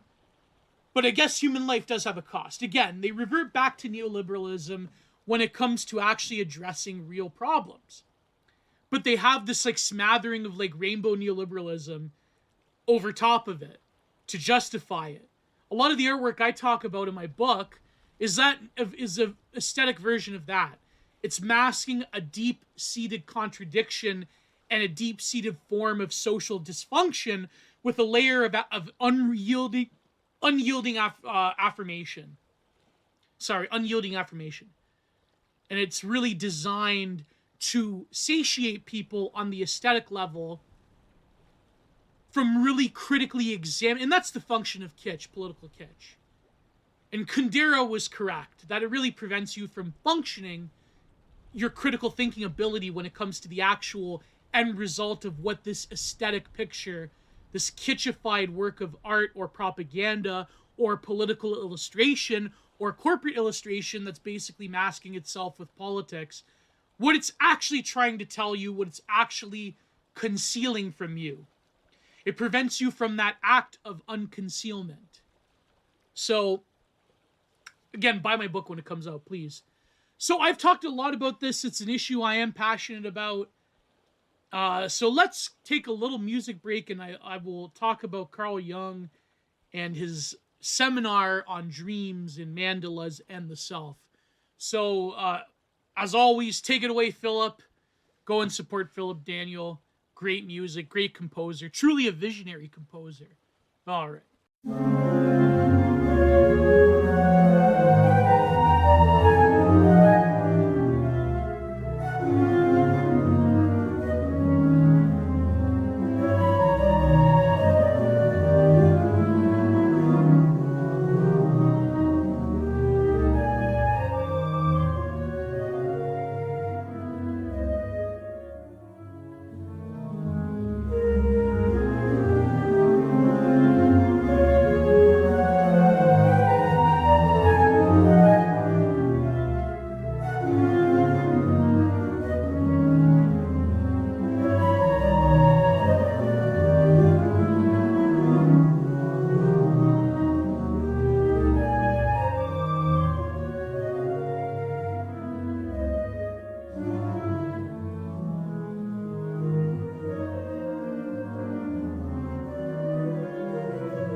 And we are back.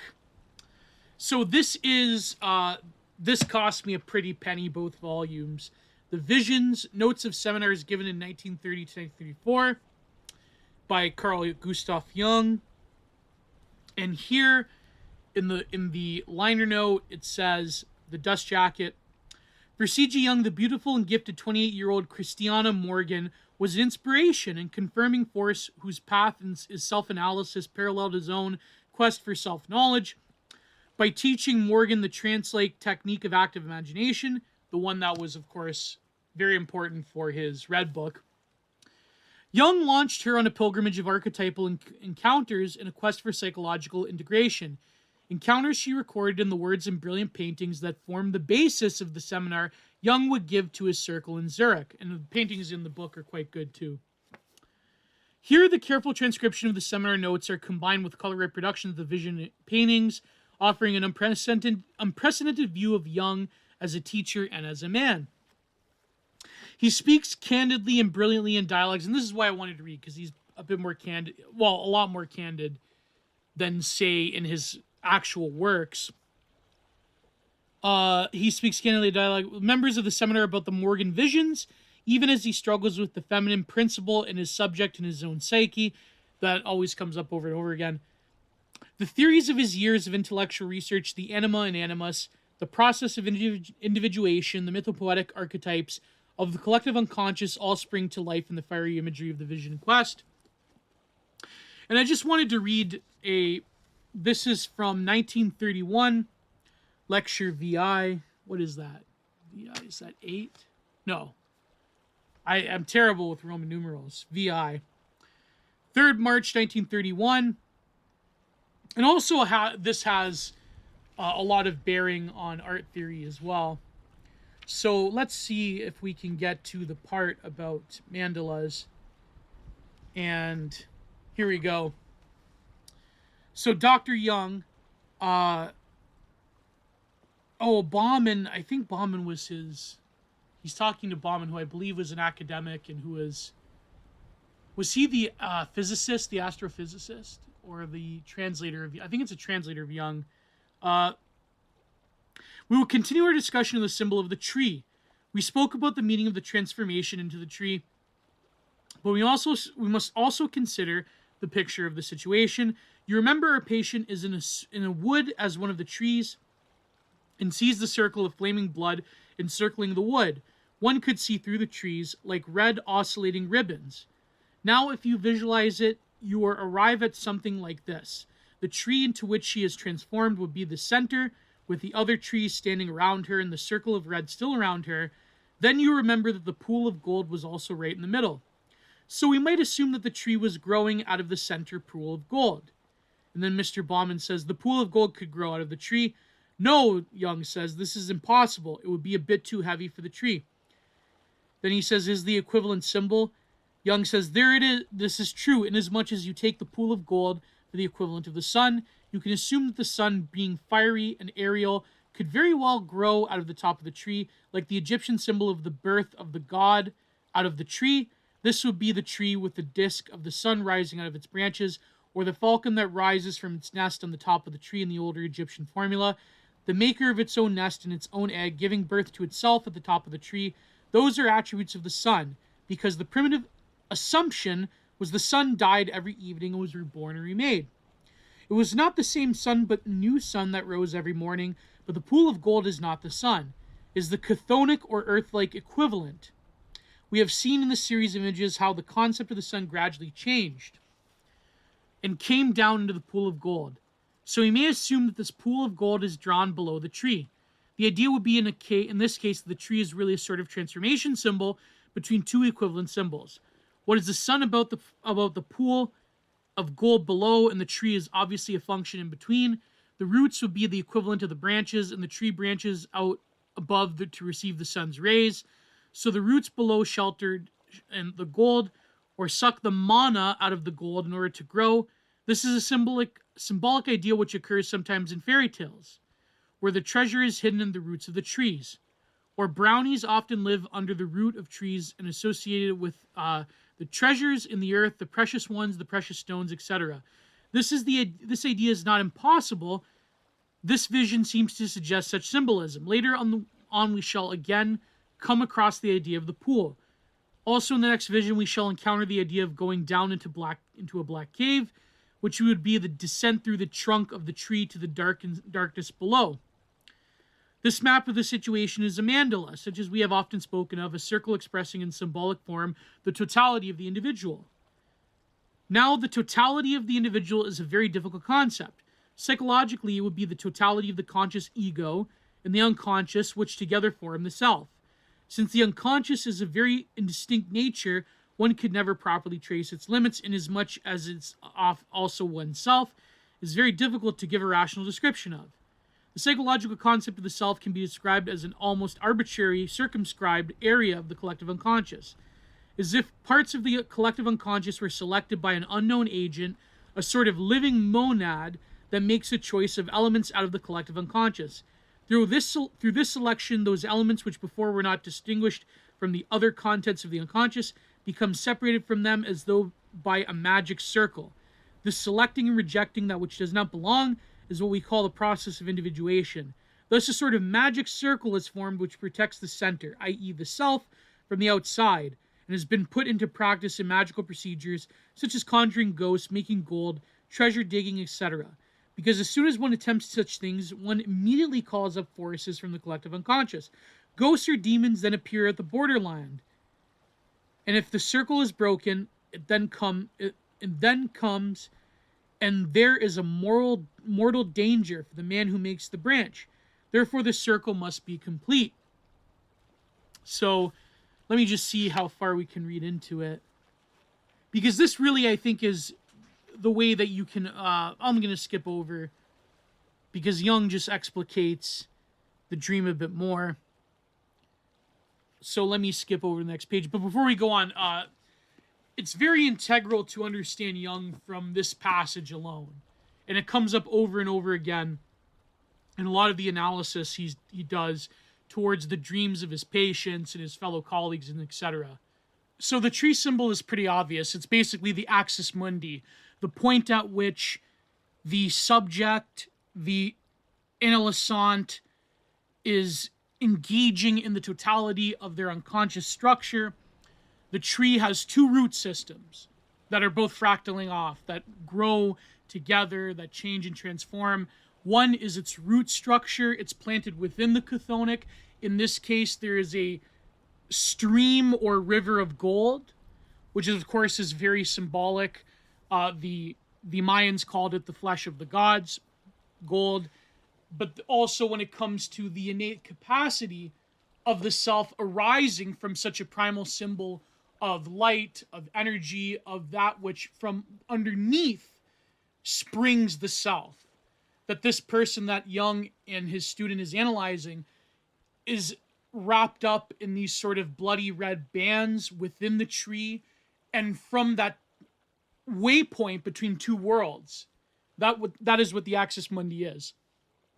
The self is planted firmly in its roots in the puddle of gold, in the lake of gold, or rather the pool of gold. And the roots of the sacred tree, this comes from, of course, from Norse paganism to ancient Egypt and Sumer, and in Iran, the symbol of the tree that is fractaling, and I think Celtic mythology as well, that those roots go into the earth, that which springs life, but another root structure is at the top, that which is at the air, which is at the top, the branches that reach towards the heavens. Thus, the tree was always a symbol that united those things between heaven and earth. And the fact that Jung is analyzing this symbolic occurrence within a patient's dream means that this person is reaching up and down at the same time. The mana out of the gold in order to grow, there's a symbolic idea which occurs sometimes in fairy tales, where the treasure is hidden in the roots of the tree. That which is based, that which is at the structure, at the roots, what is springing forth throughout life, and they are a circular pattern. And there's a little doodles here, of course, of a circular cylindrical pattern in this chapter. So the giving birth to itself at the top of the tree. But what's very interesting is that you have to understand Jung's picture of the self, which is that the unconscious made up of, by virtue, the infinity of this nexus that is the collective, that is of every motif and experience and history. And to Jung, it really becomes sort of spiritualized. It becomes almost like a metaphysical entity from which the self is an outgrowth of. And he says, and again, this is why people like, warranted by the way, people like Stephen Hollier talk about the Gnosticism of Jung. And if you read the Red Book, you mean when he's talking about abraxia and so forth, it is quite Gnostic.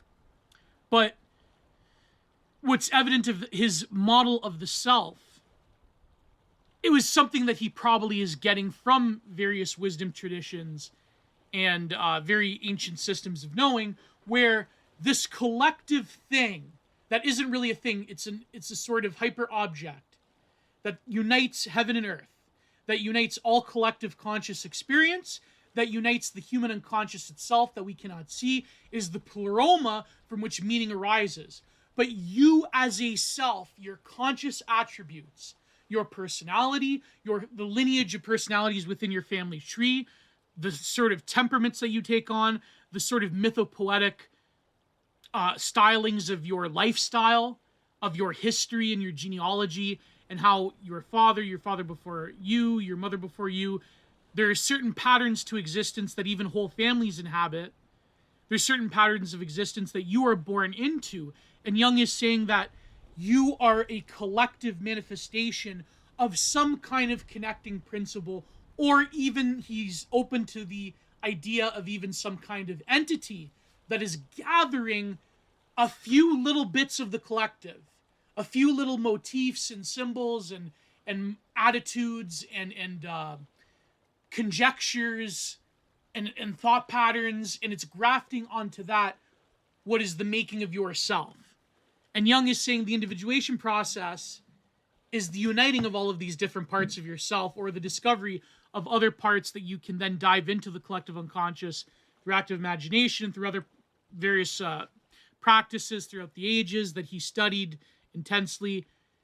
And it basically is kind of like a gnostic model of the self. You are a sort of, yourself is an amalgamation, like a monad, but something that's loose and sinewy, to quote Deleuze and Guattari, made up of loose fibrous sinews.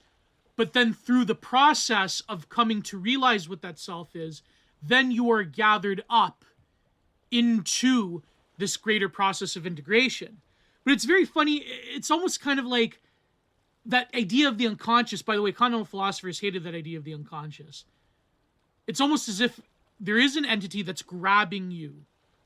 There is something that is outside of your conscious control, but nevertheless is dictating the very styles of your life, of your personality, and so forth. And it's something that is kind of like a quasi-Gnostic ideal that Jung is basing his perception of the self on. So let me read ahead a little bit.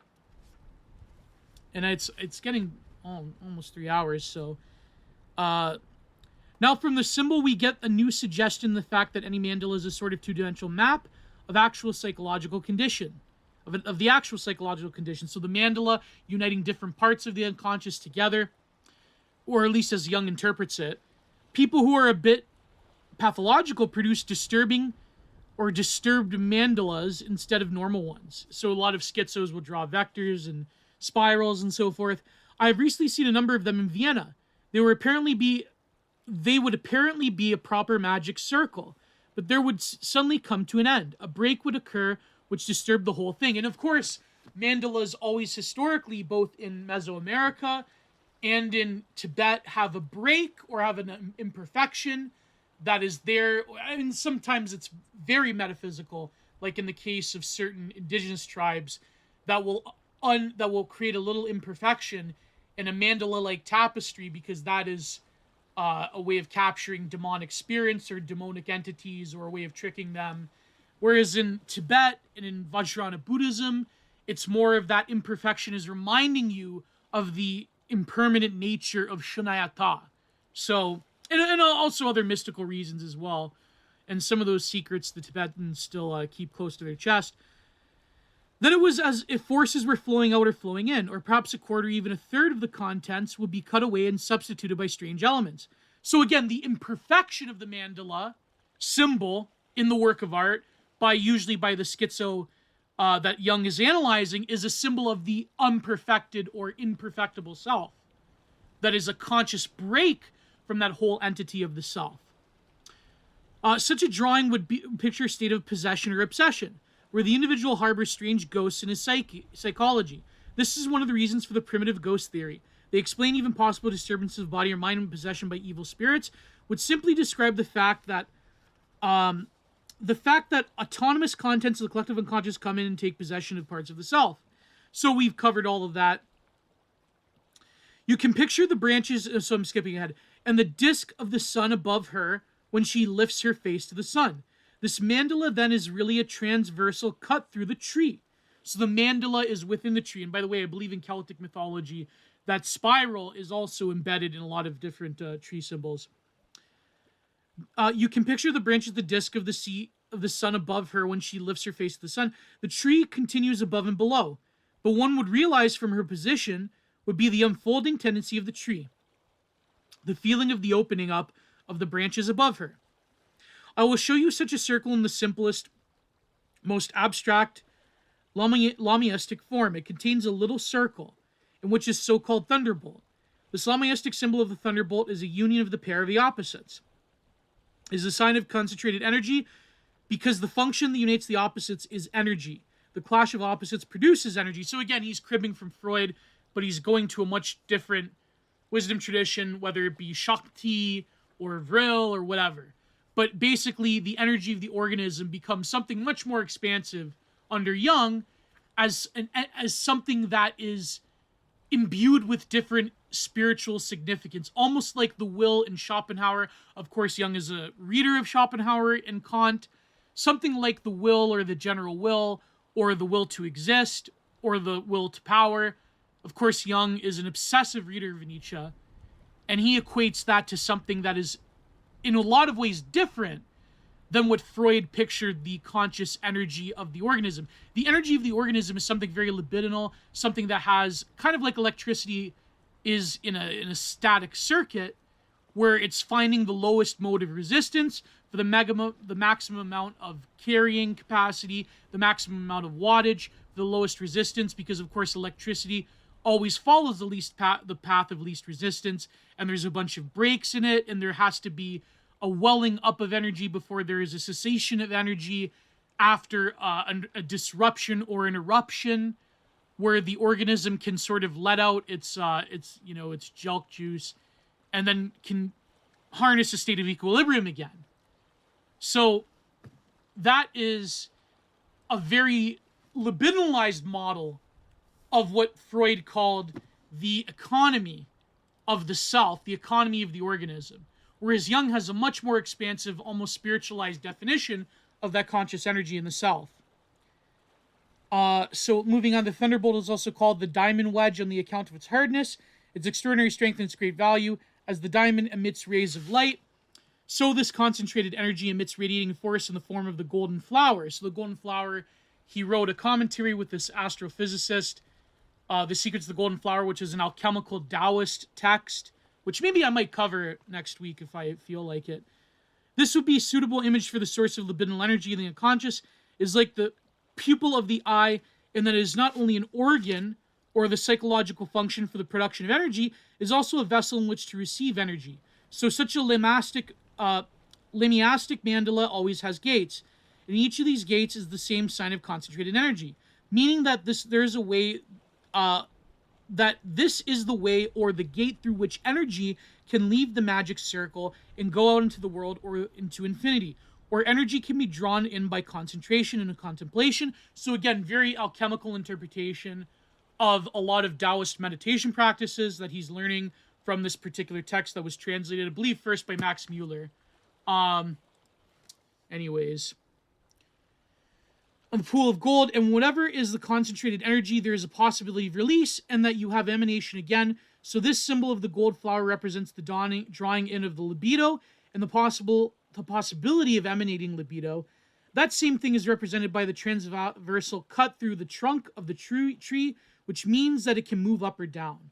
There's a free movement of this libidinal energy. So he does still retain some aspects of Freudianism.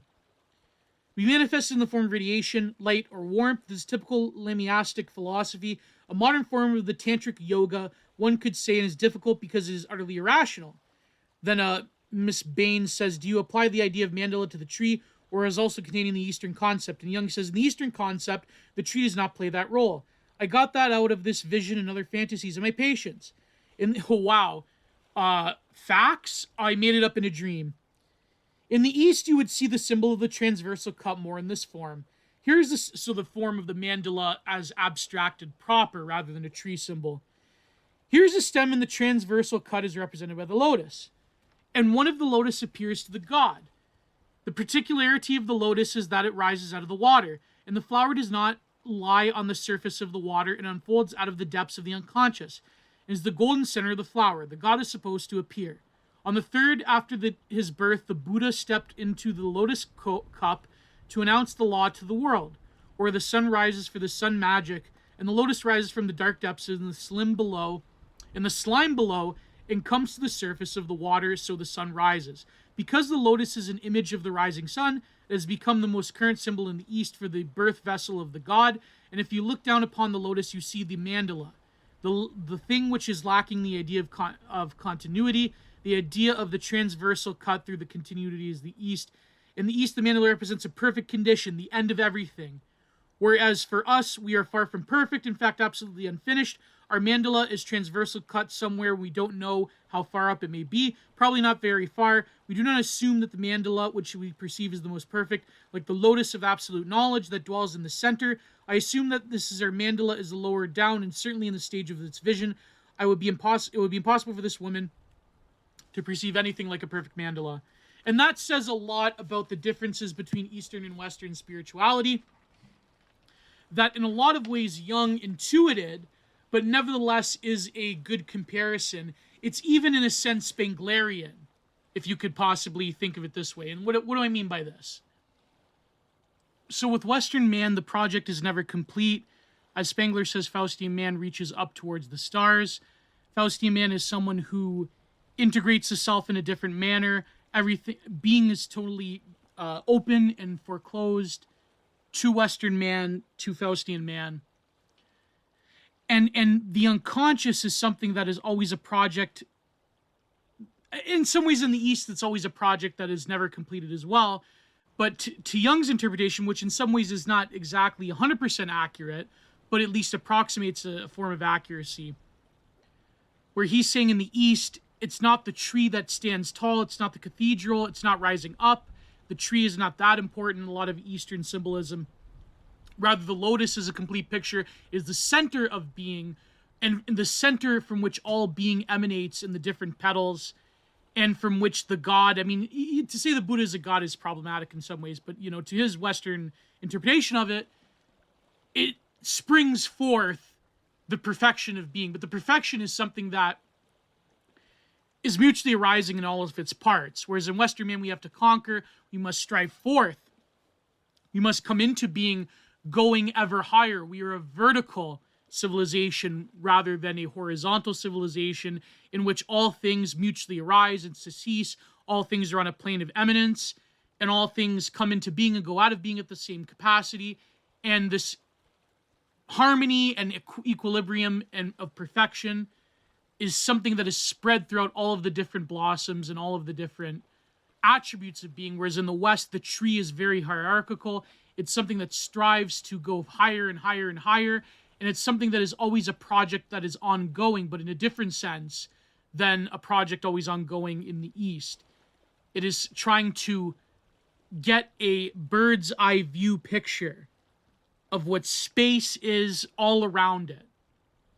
So I'm going to continue this next week, hopefully, or another Content Minded, because I am recording one with a guest soon. And the paywalled version will be about, Russia and other issues. And I believe I have a spicy takedown of people like Richard Hanania and Anatoly Karlin. So very fun. Go to the paywalled version, both in Substack and in Patreon. I'll see you over there. And please, donate. The book is coming along swimmingly. It's just that in terms of editing, it's just I need time with Matthew to really hammer it out, and hopefully everyone will appreciate it. So thank you. I'll see you over on Patreon and Substack. Thank you for listening to the Content Minded podcast, where every Wednesday there are interesting guests, amazing ideas, solo streams, and discussions on a diverse array of topics from art, philosophy, history, and more. The free version will be available both here on YouTube and as a downloadable link on Anchor and Spotify, as well as on Substack.